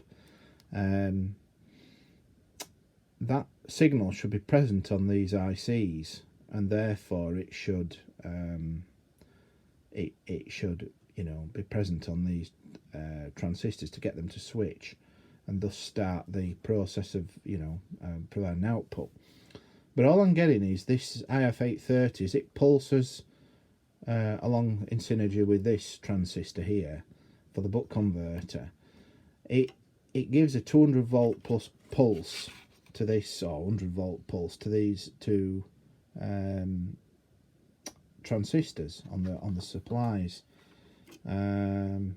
Sorry, it gives a supply on this rail here, which then goes down to the transformer through the windings, and then output of that transformer then is fed across 2 FETs on the same leg, if you like, on both devices, and then the other leg then connects off to the ground path via a low ohm resistor to the negative side of the incoming supply rail from the big electrolytic capacitors.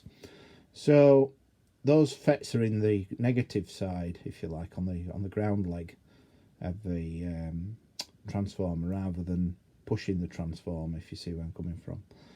In other words, switching the supply to it. So ultimately this supply point here goes back to the buck converter, and what I was trying to do is see whether this was getting a pulse of DC, and it is. So when it's trying to start, this gets a pulse of DC supply, and thus it should be starting up. So obviously I was looking for a drive signal through this transformer, which then would drive these two ICs, and the input to that transformer comes back through these pins up to what is the this circuit. So I'm trying to find now in this next stage the drive signal to these transistors, because if that's not present, then naturally it's not going to start to oscillate and produce an output which will then be fed back via an opto coupler to the feedback loop. So that's where I'm at the moment. It's a very strange power supply, it really is, but I think we're getting closer now, and certainly there's some of these resistors here, when I measured across them in circuit, gave me a different reading on the non-working board to what they are on the working. So then I assume that resistors have gone high value, and you can see here I've not done a very good job because I need to tidy this up, but I've desoldered this resistor to measure it, because this is one of them that was reading a different resistance quite significantly out. I can't remember the value now off the top of my head, but when next to it I'll tell you what that is, but it was way off. Anyway, I removed a resistor thinking that was the fault, connected the AVO across it, the DVM, and the resistor was reading correctly. So it must be something in the IC, because this only connects to the IC leg, it comes right the way down.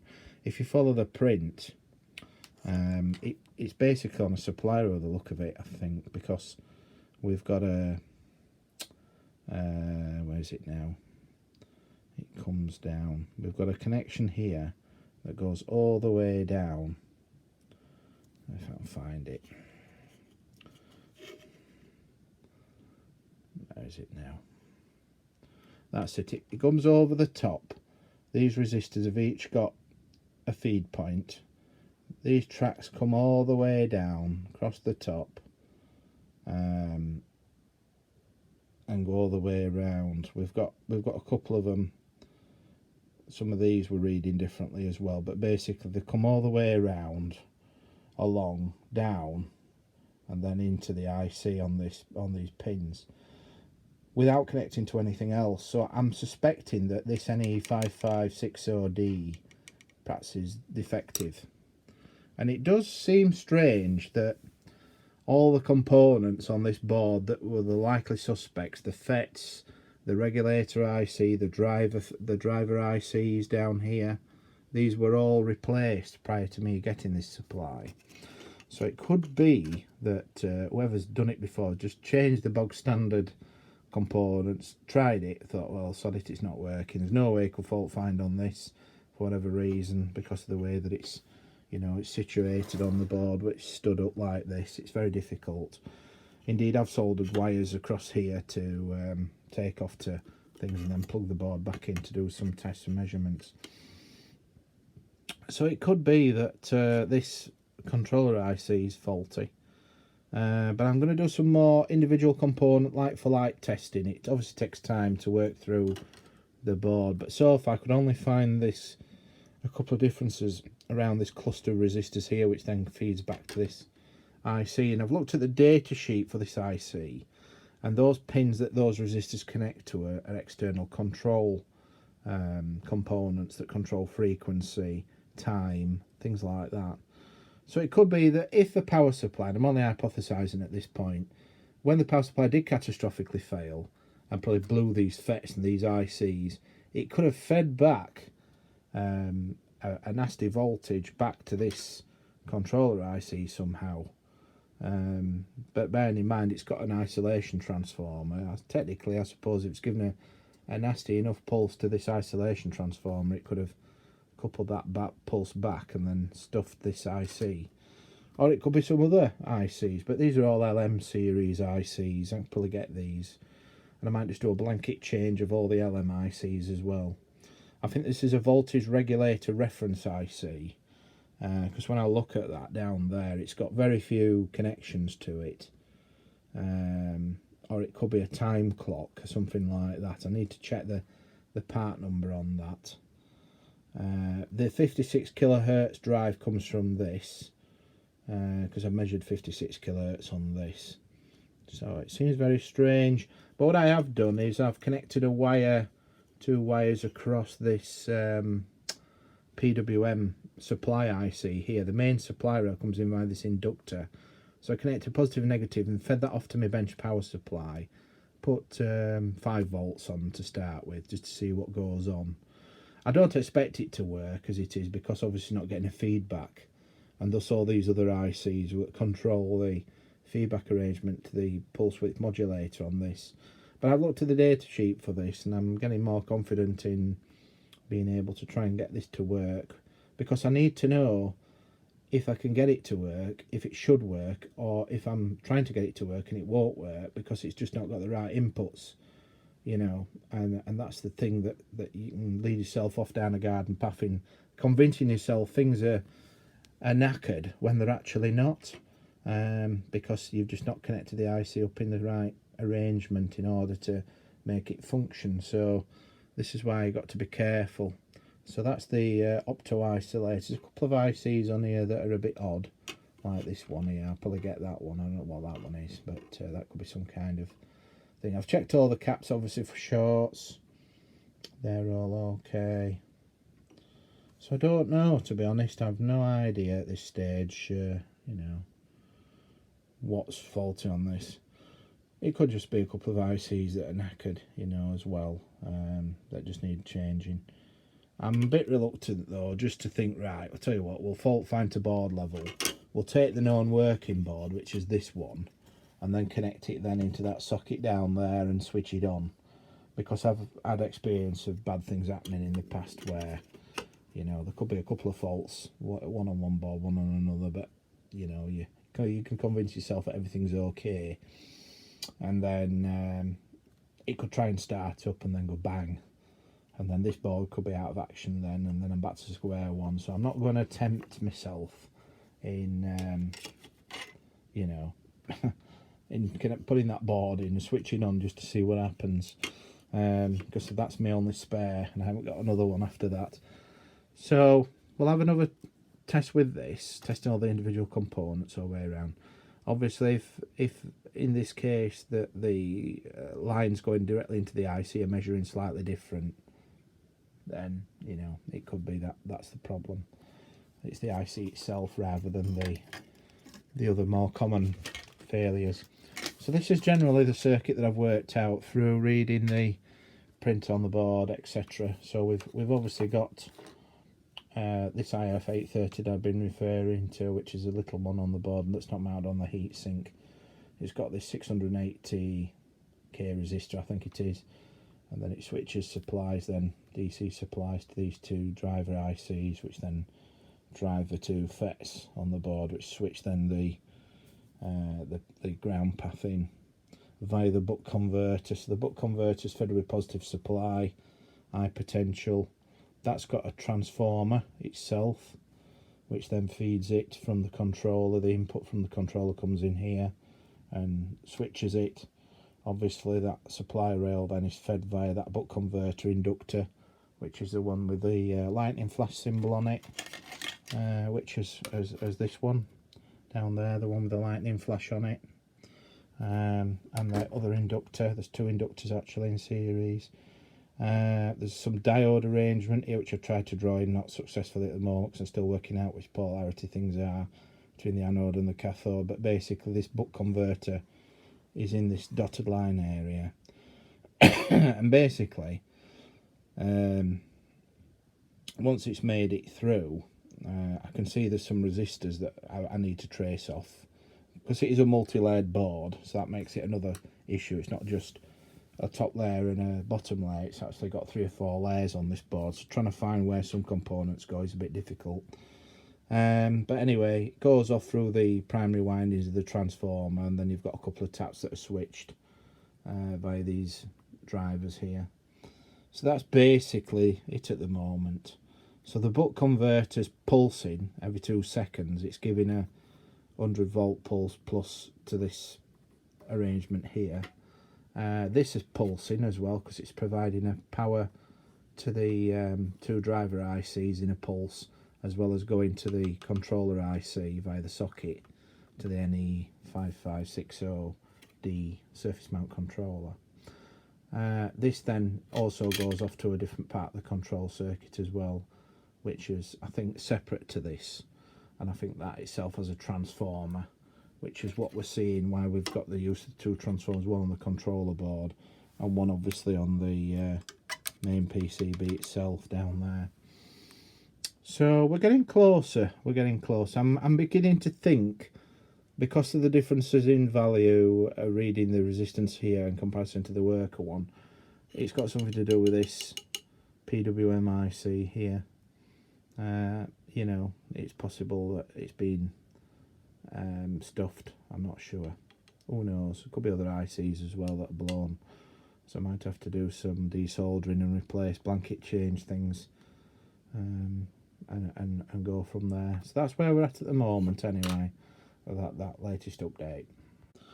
Yeah, I just want to correct my diagram as well from when I drew this bridge rectifier, and I should have drawn a smaller one in here, but basically if it's for electrolytics here, this supply rail here isn't tapped in the centre. That obviously being switching in the ground path, that leg comes down and connects to the ground leg there. So it sort of does a right hand turn or whatever down there to the ground. It's just my crappy drawing, so there's no connection to the middle of these two 4 caps. That's actually separate, but yeah, so that goes down to the ground path. I'll probably draw it out better after I've finished. The other thing I just wanted to say as well, which I forgot to cover, is the remote switch on, which basically forms the power switch on the front of the Spectrum Analyser when you power it up. The ground connection I've taken from where is it now? I think the ground connection, where is it? Come on, it's up here is the ground connection. So basically what you've got is you've got that's the earth, the ground there, the neg V 0 volt output from the power supply, because these are all your supply rails coming out. So that's 0 volts, and then this down here connects into the board for the remote switch on. So you basically got from the right side of the board 1, 2, 3, 4, 5, 6 pins in on the top row, and that then connects off to, I've just put in a basic rocker switch, nothing fancy, and that's the remote power on. So obviously that mimics the power switch on the front of the Spectrum Analyser. So that's where we are with that. So that's how you can switch it on once you've got it out of the unit. Just some more food for thought on this as well is that a lot of the information on the internet seems to focus around these cluster of resistors. The main supply is obviously on these 3 on that side, 350, 400 volts DC supplied here, and then it goes via 3 effective potential dividers then to the controller board to provide power. And one of the articles in particular, which is quite commonly found on the internet, seems to indicate that when these resistors go high, that it somehow strangles the supply voltage to the NE555. However, the author of that document had failed to document exactly, and does say that in the information about these resistors and which ones he actually changed. And I don't think that information's correct on the internet, because as we've seen with the print on the other side of this capacitor, it leads off to this resistor down here, this square one, which then goes to this IF830, which then switches a supply to these 2 ICs, as well as fed off to a pin here, which supplies voltage in via this inductor to the IC, the NE5560. So had these gone high value, that wouldn't have affected the supply rail to this IC, because that IC is not supplied by these resistors. These resistors may provide power to other parts of the circuit, but not that, because that's getting a supply from this FET here. So I find that article on the internet a little strange, and it's funny how it talks a lot about these resistors, but it doesn't actually go any further in the article. It stops and there's some comment in there from the author saying that he'd not documented the actual resistor which had gone high, and therefore got the supply working again in his case. So yeah, again, a bit misleading, but another part of the internet also gave an article on the R102 resistor, which you'll see down here, and this somehow is thought to be in part of the startup circuit, which is something I need to investigate further. But basically this is in the middle of these two capacitors, I believe, or one of these low value chains.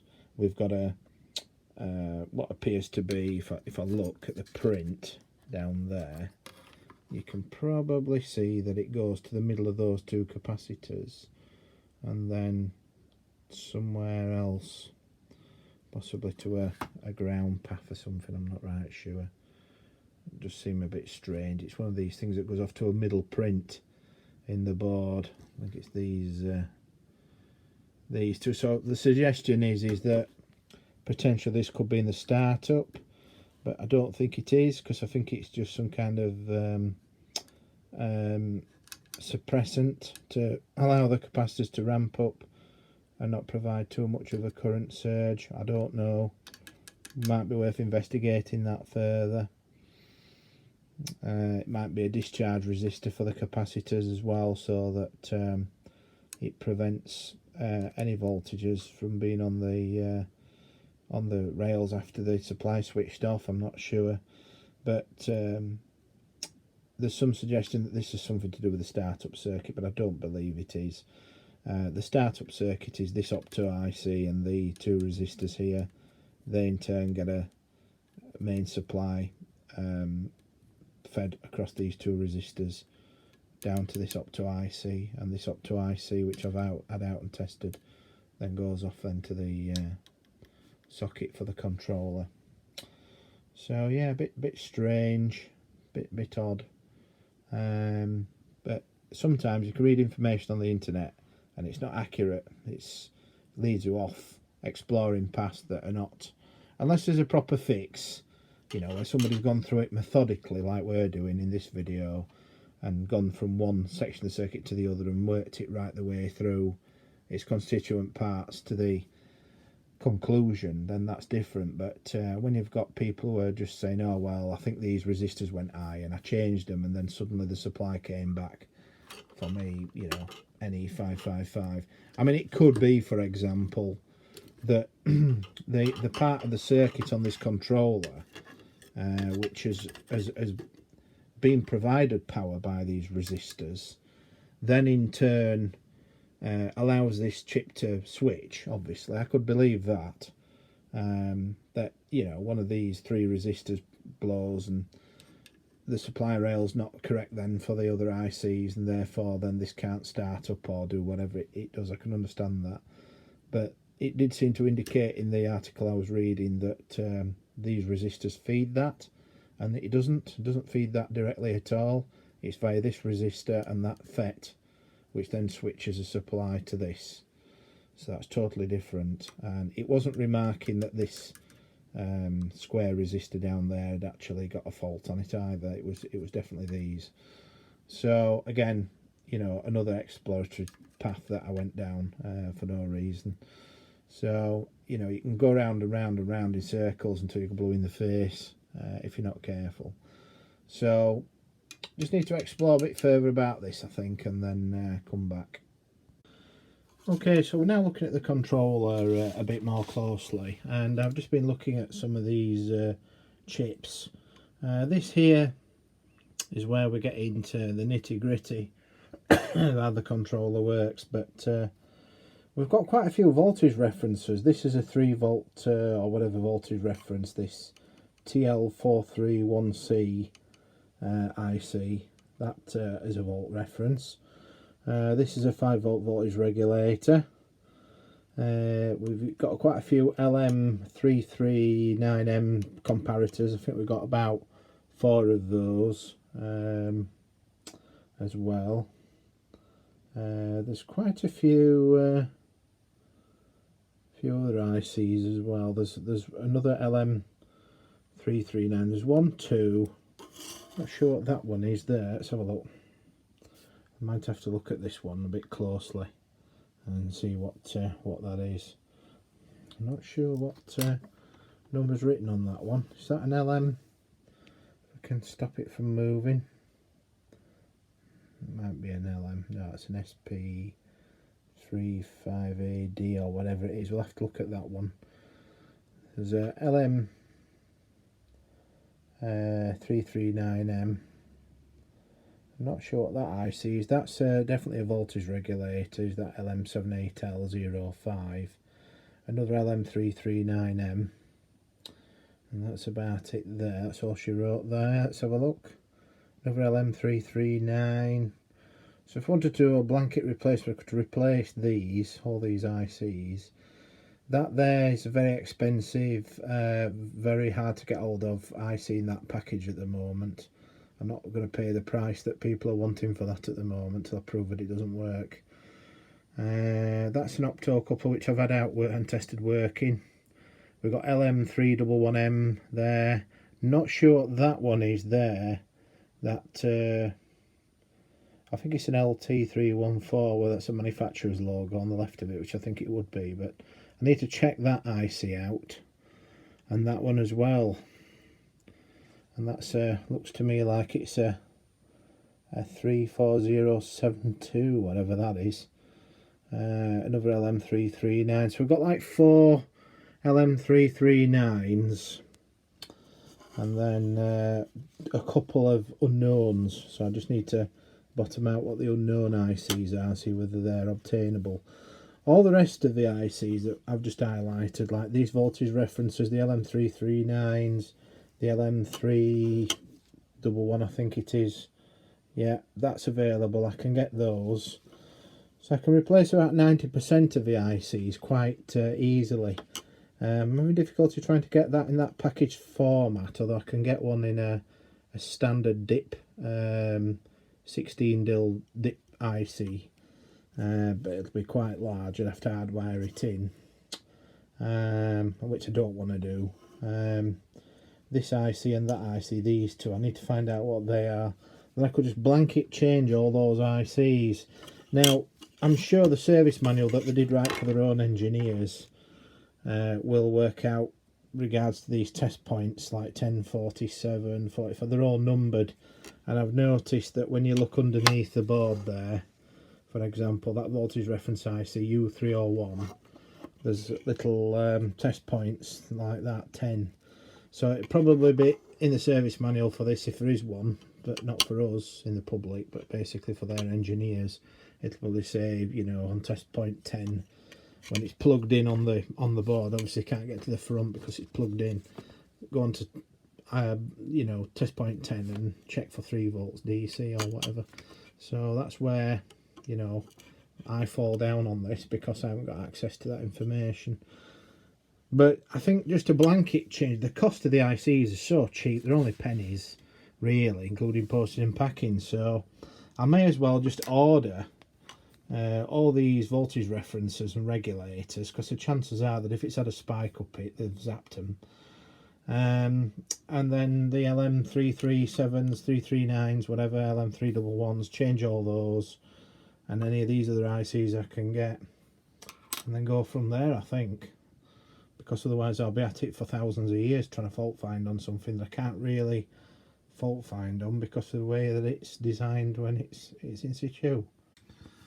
Okay, so where we're at now with this power supply is that we're looking obviously at an issue what appears to be on the control board, and I've had to make a decision on what I'm going to do with this. Now I've done a little diagram of the board which I'll show you in a moment with all the ICs and what they are, because I've managed to decode what they all are, and I'll just go through what they are in a moment. But I think looking at the board, the main cause of a problem, if you like, that could occur on this, or more common problem, like it is on many switch mode power supplies, is the Opto Couplers. And there's a few of them on this. There's one down here in this main board here which senses the mains input. That's an Opto Coupler. just here. That's an Opto Coupler, sorry, that one there, that HP900 chip. And there are a couple of others as well that are on there. I think there's even one on this board as well somewhere, I'm sure, but there's an Opto Coupler on that, I think. So there's various things which, you know, present possible problems. I'm sure it's an Opto Coupler on here or something, maybe I'm wrong, but I've tested everything out on this board. This is a rectifier board that obviously the output from the switch mode transformer is outputted onto this socket from the main transformer here. And then obviously it goes into the diode rectifiers, and then from that then we have more rectifiers that are mounted on the heatsink, as well as voltage regulators, both positive and negative, and different voltage outputs. So we can get the +5, the plus and minus 12, 15 volt rails, and the high voltage rail as well. I think it's 40 odd volts that goes to the CRT display module. And again, we've looked at the fuse, which is this green beaded device here. We've tested the tantalum caps as well. There's two missing here, which are the ones that were burned, which I'll put back later. And these diodes, quite a painstaking approach really at going around the whole circuit and just you know, checking for these things. We checked the Zener diodes as well by removing them out of circuit and putting them on a power supply with a resistor to confirm that the voltages are correct, because as we know from previous repairs, these Zeners can fail. So we've done that, we've checked everything, and I'm confident that that is a working board, even though I'm not 100%, but I'm as certain as I can be. Now with this board, we've gone through quite a bit of circuitry on this and found out what does what and how it works, but basically coming in down here we have the mains connecting to this connector, then fed to the bridge rectifier, which is formed by these 4 diodes, and then obviously we've got for EMC compatibility and for RFI interference back fed to the mains. We've got a mains filter comprised of what's in the internal housing here, inductive and capacitive, and then here we've got 2 capacitors as well. We have a mains choke on both sides of the live and neutral and the mains. After rectification through the diodes, the DC voltage of around about 400 volts DC is then applied to these 4 capacitors. Now these are in series, 2 are in series and another 2 in series, and each pair are parallel across the positive and negative supplies. And depending on what voltage we select using the main selector switch down here between 110, 240, etc., it either switches these in series or in parallel depending on the configuration that we select. The output of that then, once it's been rectified and smoothed nicely, we then present a high voltage to this inductor here. Now this inductor forms part of a buck circuit. So we have down here, there are a couple of devices that are mounted on these heat sinks, and I'll explain what they do in a moment, but basically the buck converter down converts the 400 volts DC down to around about, I think, 150 volts roughly, and then that's passed then through to the main switching element, which is comprising of 2 IRF830 FETs, which switch in the ground path of the primary side of the switch mode transformer, or the transformer, the primary side. So rather than switching the positive current and voltage from the positive output of the filter and the mains filter circuit and switching that at high current into the transformer, and then the other side of the transformer connecting to the neg VE line or the ground 0 volt line coming from the reservoir capacitors, But that causes a lot of heating because obviously driving the transformer, and thus these will get hot quite quick. So what they've done in this design is they have basically the full output potential of the buck converter, which obviously is providing 150 volts roughly DC to this transformer directly, and then the output, the other side of the primary side of a transformer coil, is connected via these two FETs to ground, the 0 volt path back. So in other words, it's not sinking, it's not trying to switch high current through the transistors, it's not driving. It's a bit like the relay circuit, where instead of having the transistor providing the supply to the relay coil to energize it to get the switch to close, you actually have the transistor in the ground path between the one side of the coil and the ground circuit, so it sinks the current through the transistor, and thus it doesn't get as hot. It's a more efficient way of working or switching, and so therefore it acts as a switch to ground as opposed to trying to give a high output at low impedance into the transformer at high frequencies, and thus causing a lot of heating effects. So we have that arrangement here. Now before that we've got an IRF, I think that's a 830 or something like that, or we have IRF 530s for the main switching transistors, which are these. There's two of them that switch the mains transformer, the IRF 540, and then we have the IRF 830s. We just have one of them down there.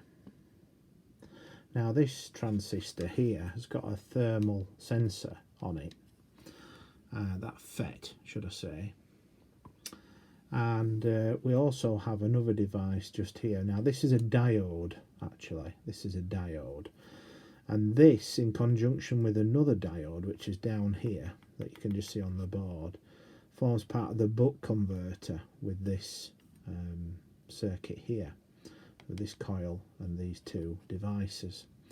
Now the actual switching of the buck converter is done by this IRF 830 here with this thermal sensor. So this circuit here forms the buck converter and switcher, and then the output of this then is switched, the output then to these two, this transformer via these two to ground again. So basically we have the high voltage input here up to this sort of level, then a down converter, buck converter, and then we have a switching element on the primary side of the mains transformer, the switch mode transformer.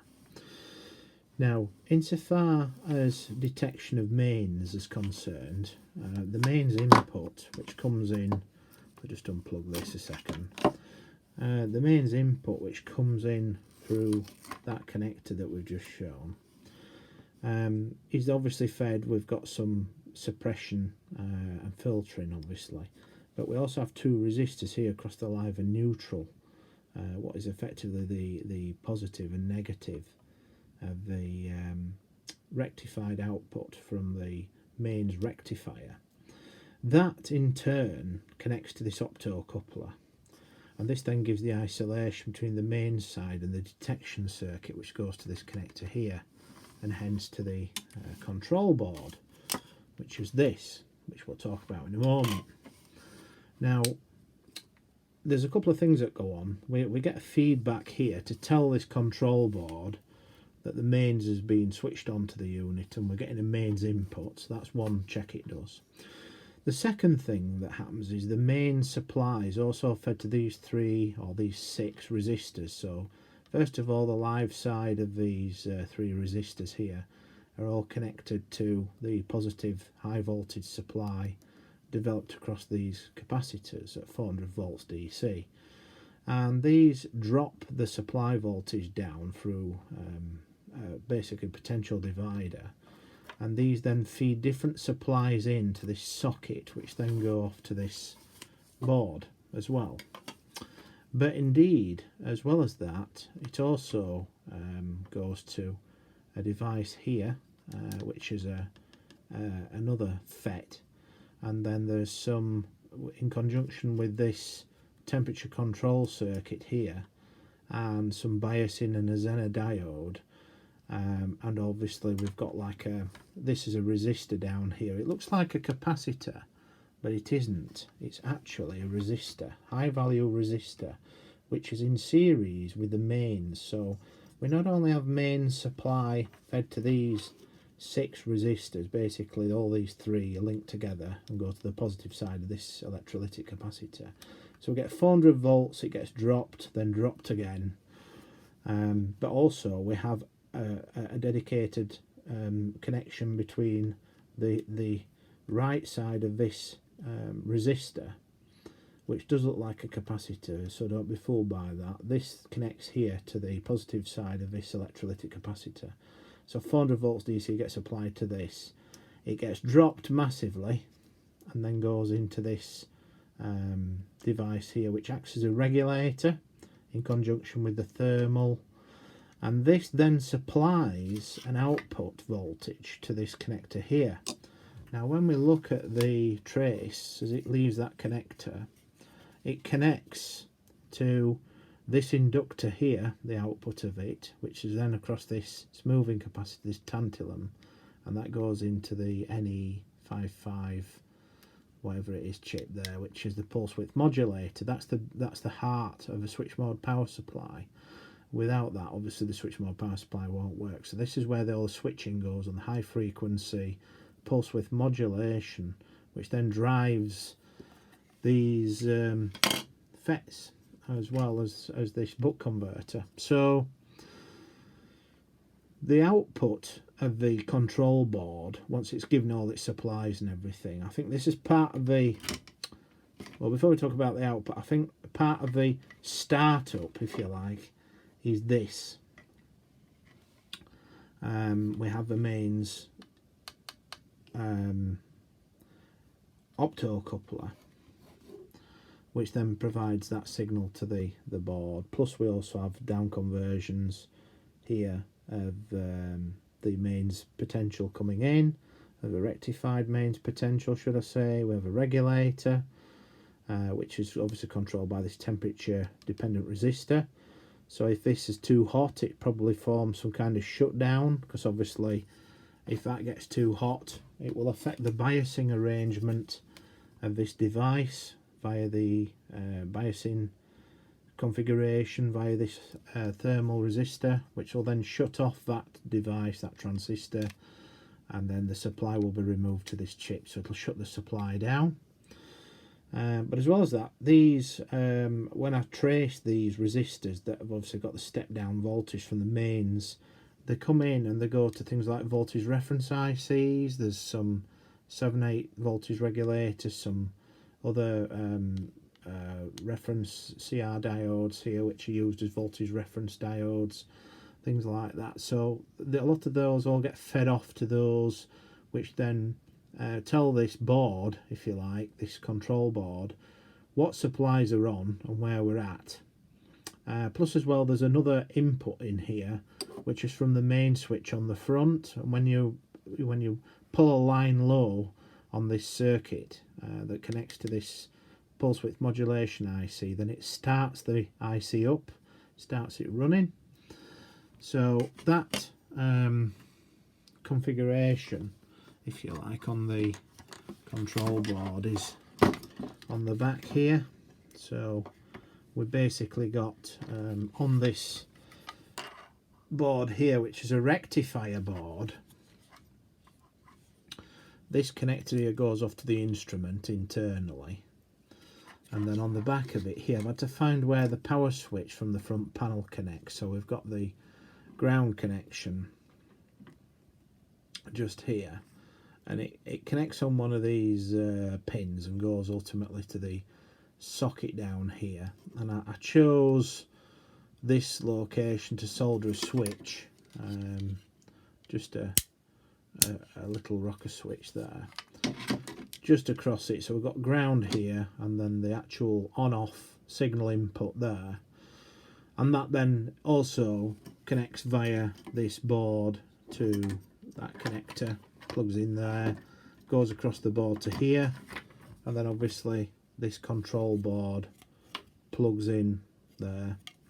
The signal for the on-off goes into this circuit, and again through a series of operational amplifiers, and when the conditions are correct, coming in for other parts of the circuit, like what we've just talked about, then it will allow the circuit to start up when the switch is selected to on.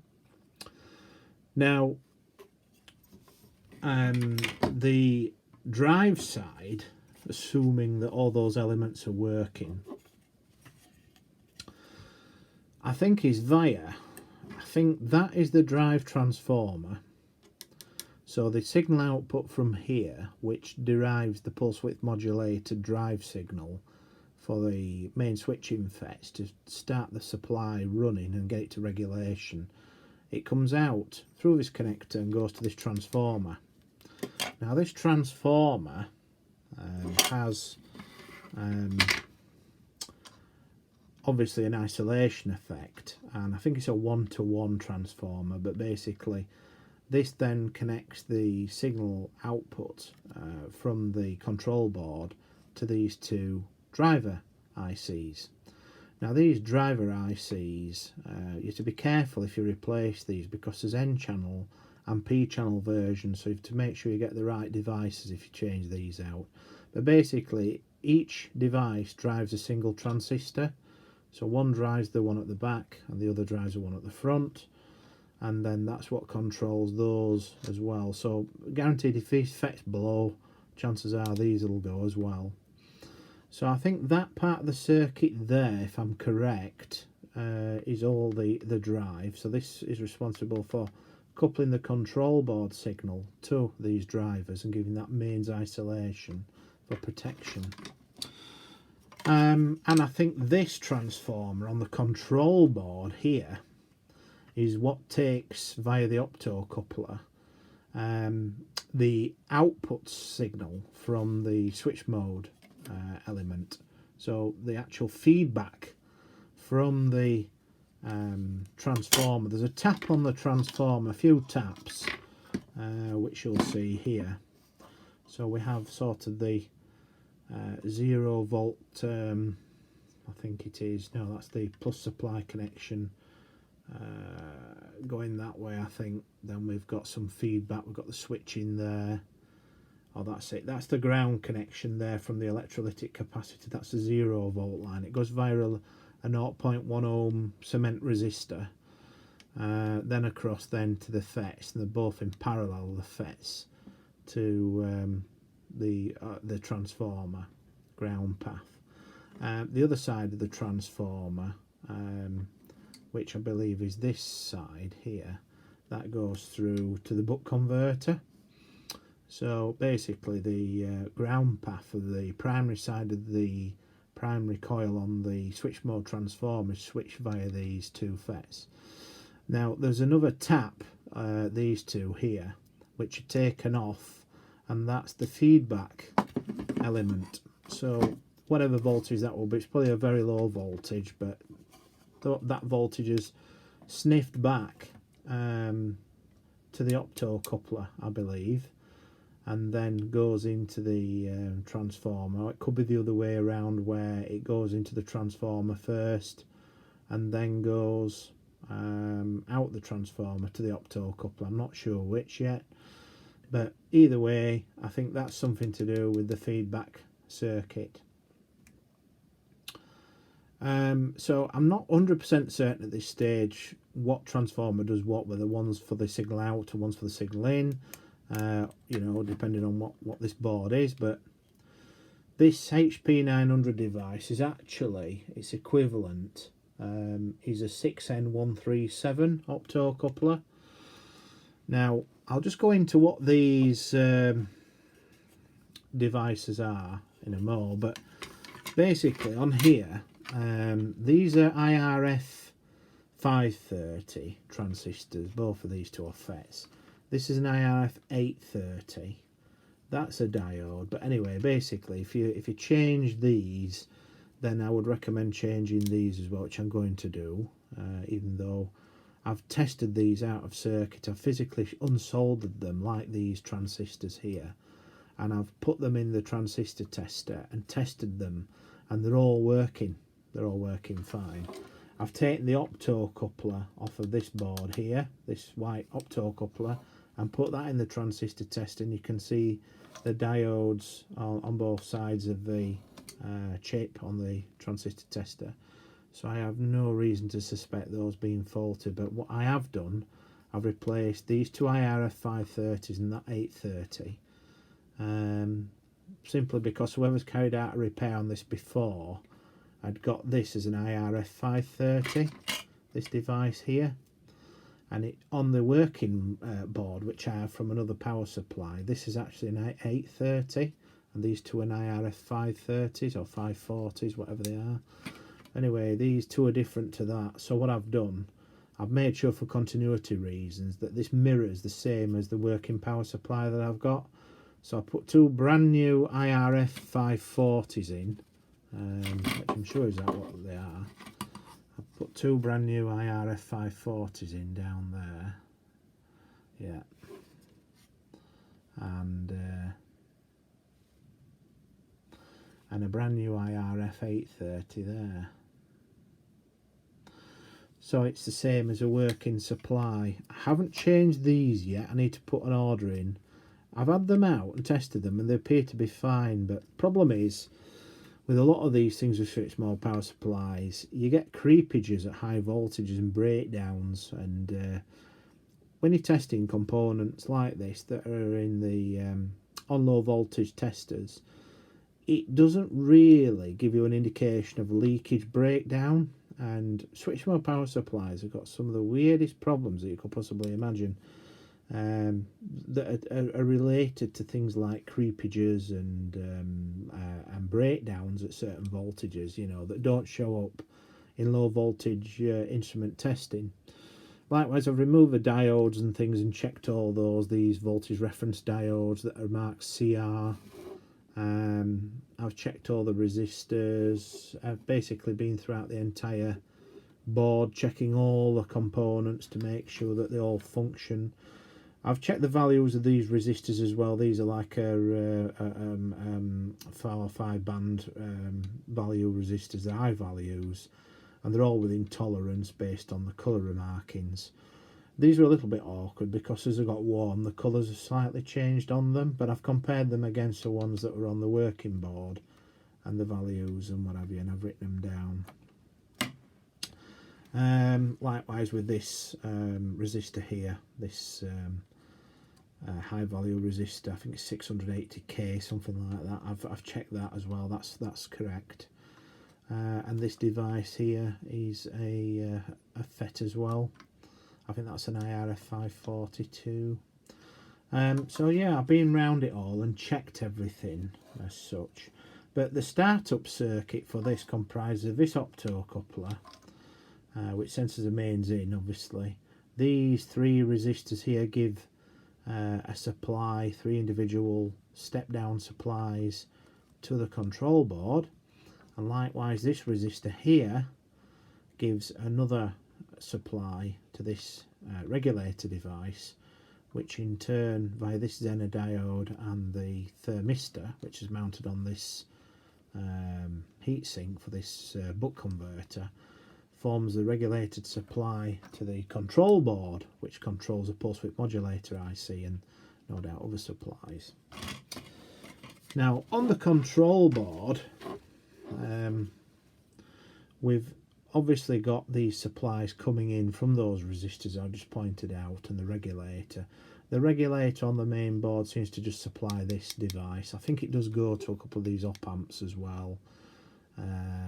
But there's a 78LO5 voltage regulator somewhere. Let's have a look here. See if I can find it. There's some voltage references on here, which are, I think it's this one. I think that's a voltage, U301 I think it is. Let's just have a look at my paperwork. U301. Oh, it's a TL4 HP8594E, I think that was a voltage reference, I think, or an op amp or something. So that's some kind of reference as well, voltage reference.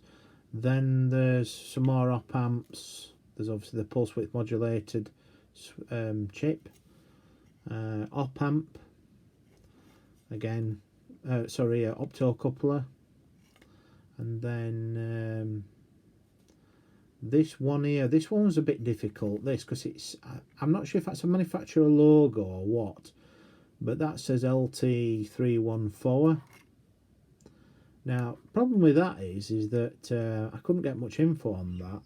At first I thought it might have just been an LM314 op amp, which it probably is, but an LT314 comes back as being, where is it now? Oh yeah, a solid state relay, an opto coupler. That's what it comes back to. The data sheet seems to describe it as being a solid state relay, but then waffles on about opto isolation, opto coupling. So I think that, if that is not a manufacturer's logo and it's actually an LT314, but it does look like a logo to me of a manufacturer, but I could be wrong. It could also be an LM314. That's the problem when they use the same numbers. But anyway, that is either an op amp or a opto isolator. These again are op amps. This device up here, which is U402, is described as being an MC34072 IC. Now, again, lots of op amps, lots of things. I doubt personally any faults would have occurred with these devices. The voltage references, maybe, but the op amps, I doubt it. But I might just blanket change them anyway, because to be honest, the cost is so low for these ICs, it's unbelievable.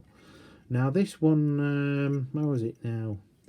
I wrote down somewhere what one of them was. Oh yes, you might remember the TL431C, which is U301, which is this device here.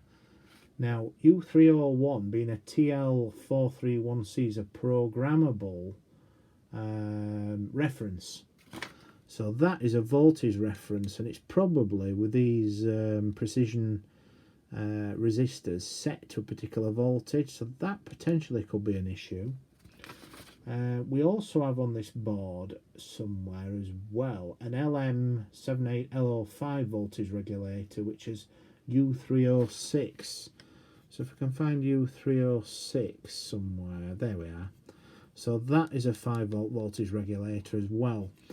So I'm willing to bet that these voltage reference ICs that are scattered about in numerous places, including some of these possibly Zenas, these CR30s, there's a few of these CRs, there's another one up there, CR302, CR301, CR306.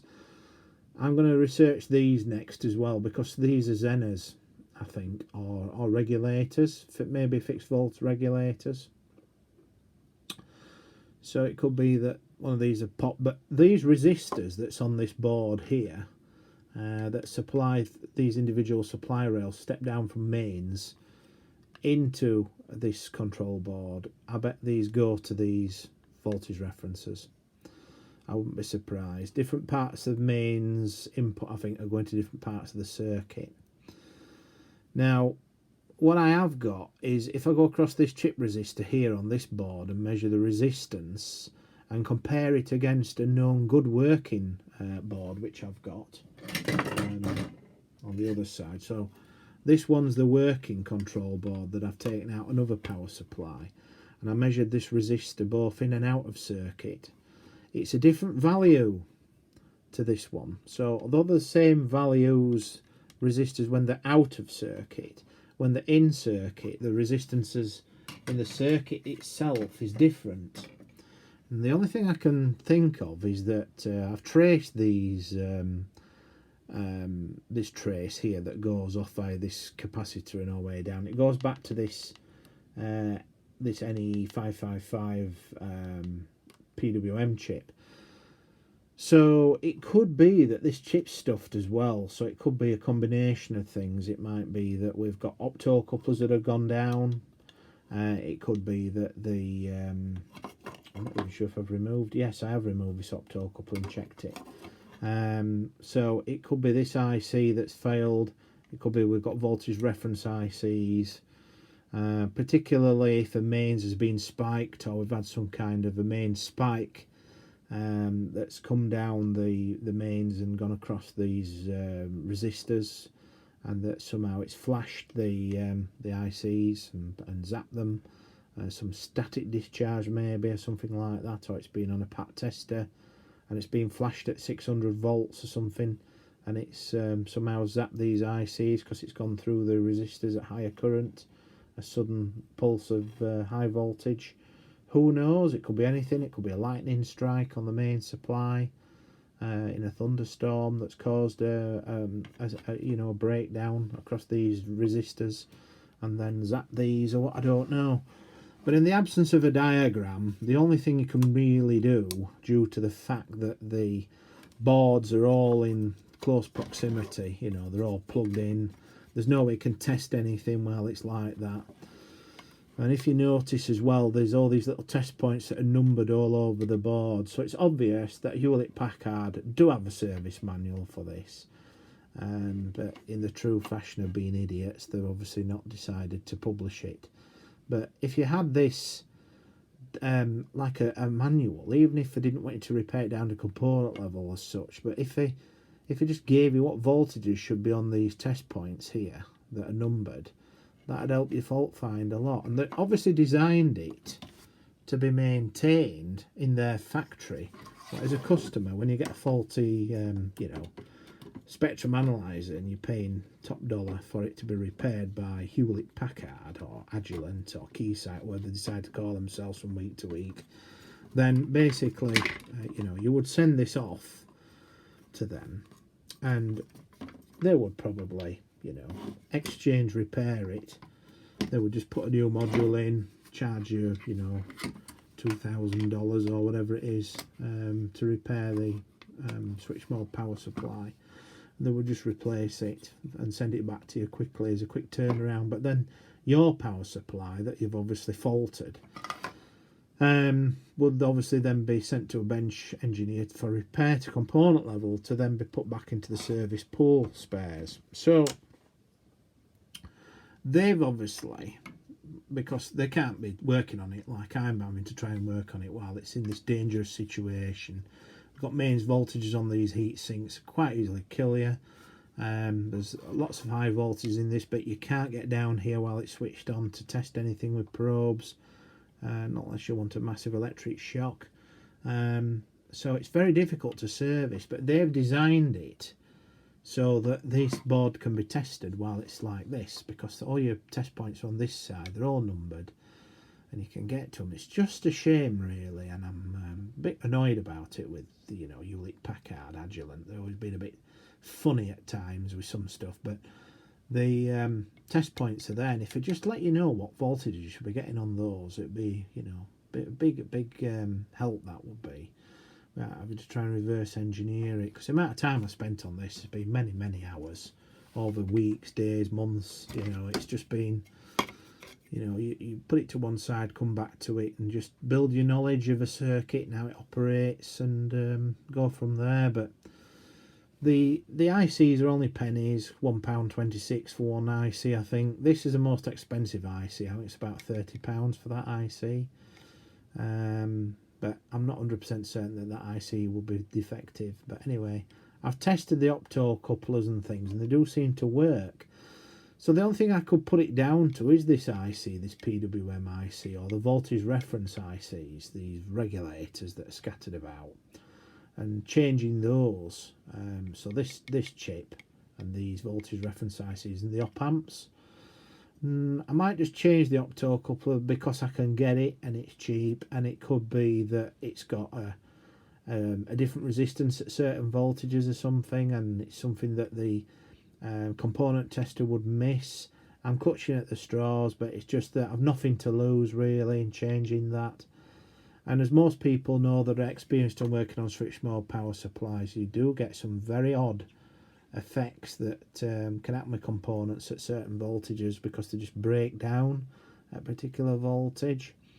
And so they'll test out at low voltages perfectly, but at high voltages then they'll start to break down. So to eradicate that possibility, I'm going to change that IC anyway. I'm going to see if I can get nearly all these ICs, including this one, and just blanket change the whole lot, and then bob the board in and see if it works. Now if it springs back into life at that point, then I'll never know which one of the ICs it was that failed. But there again, with switch mode power supplies, as most know with experience of them, that you get a domino effect.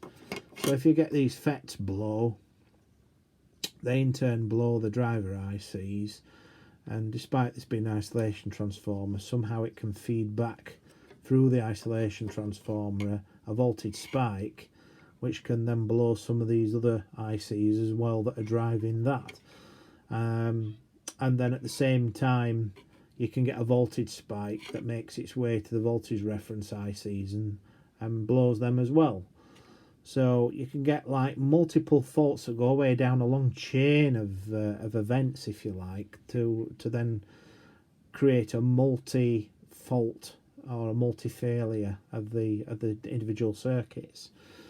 And seeing as there's no, you know, black scorch marks, the chips haven't blistered or anything, it's difficult to know as to what is actually faulty. And all I've done is just do my best to take out devices and check them to see whether they work or not in a tester. So I'm more or less down to this IC now and the voltage references, so the op amps. So I may as well just see if I can get all the ICs, just change them, and that way I know then that it's not the ICs. The next step though is to check these CRs out here. As you can see, there's not much info on them. It just says like A0 on them, and then there's another one there. I don't know what that says on it. That says something, isn't it? But right, sure what that says from here on this camera. I can't see it as well on the display. There's another one there, CR401, that one there. That's a voltage reference as well. So all these CRs, these are all some kind of Zener diode, I think, or regulator. So it could be that we've got defects there too. So there's a whole manner of different things that it could be, but this is where you end up at sooner or later with switch mode power supplies. It's so difficult to work on some switch mode power supplies, especially with the HP range. But it's nice if you can get a switch mode power supply like this. This is a switch mode power supply for a television, but again, it's easier to work on. It's more simplified, and again, very similar mode of operation to the Hewlett-Packard power supply, but much easier and more friendly to work on, and you can clearly see that, where things are, get to things quite easily, and it's maintainable, whereas the HP Agilent power supply, this thing is horrendous, it really is. But they're all like this of HP power supplies I've found. Even the HP8920, if you've not watched the video on that, this radio test set there, that again had another nightmare power supply in it. And most of the Hewlett-Packard instruments that I've come across that have power supply problems have the most complicated and complex faults for a switch mode power supply that you don't tend to see in other types of switch mode power supply that are used in other pieces of equipment, such as this type of power supply or a computer switch mode power supply. They're all much better designed in other products, and they're all better laid out and not over-engineered. And I think that's what I've really been trying to get down to explaining in this video, is the fact that we've got an over-engineered power supply. You know, we have too much complexity designed into it. Obviously, whoever designed this, in my opinion, at Hewlett Packard, didn't have much else to do and thought, do you know what? We will design a power supply that's so complex and so user-friendly, maintenance-friendly, where it will be impossible to repair. It will not give us diagram or circuit information, and we'll just recommend that the module be replaced. You know, so again, if you get one of these power supplies, you're best off starting at a low level, building knowledge, experience of, you know, getting the components out, checking them individually and working your way around the board. Reverse engineering, basically, that's what it ultimately comes down to, just trying to work things out. And there's still a lot about this power supply I don't understand yet, but we're getting there. You know, it's slow steps, you know. Could you make a living out of repairing these power supplies? I very much doubt it, because if labour's anything to go by, you'll spend weeks on it, and then by the time you do get it repaired, if you were to charge a customer for repairing this, you know, you'd probably want £1 million, because the amount of time it'll take you, you know, in order to just find what the fault is, unless it's obvious and it's, you know, it's gone fizz bang. But it could be a regulation problem on this, obviously, because we had the tantalum capacitors up here on the output rail that blistered. They didn't go short, so I think it was an over voltage. That, if you remember earlier in the video, we did have a bit of capacitance in those, so they've not burned out, gone short circuit like tantalums normally do. So perhaps it went out of regulation, it went wild before it blew. So the output voltage went way above what it should have been, and it obviously popped the tantalum capacitors. So it's strange, isn't it? Very strange. Anyway, on this, I'll end the video here. What I will do is, when I get this repaired, I will then update this video to show what repair I've done and how I've done it, so somebody else can follow in my footsteps. I have tested, just for information, this power supply, the working power supply that I've got, in the spectrum analyzer this came out of, just to make sure the spectrum analyzer itself didn't cause this problem, as in the CRT flyback transformer didn't give an arc back of high voltage back to the supply and then cause damage, for example. And the spectrum analyzer powered up perfectly with the known good power supply that I've got, so I know it's not the rest of the system that's caused this fault. So yeah, that's where we're at. So we're now going to go through the process of trying to get all these ICs and change them, and then come back to the drawing board and see what we've managed to do. So I will end the video here, and following this, then, as and when, it will be updated with the repair, and I will update the title of the YouTube video to say repaired update, or, you know, something to that effect, so people know that the video's been updated. So see you soon. Bye for now.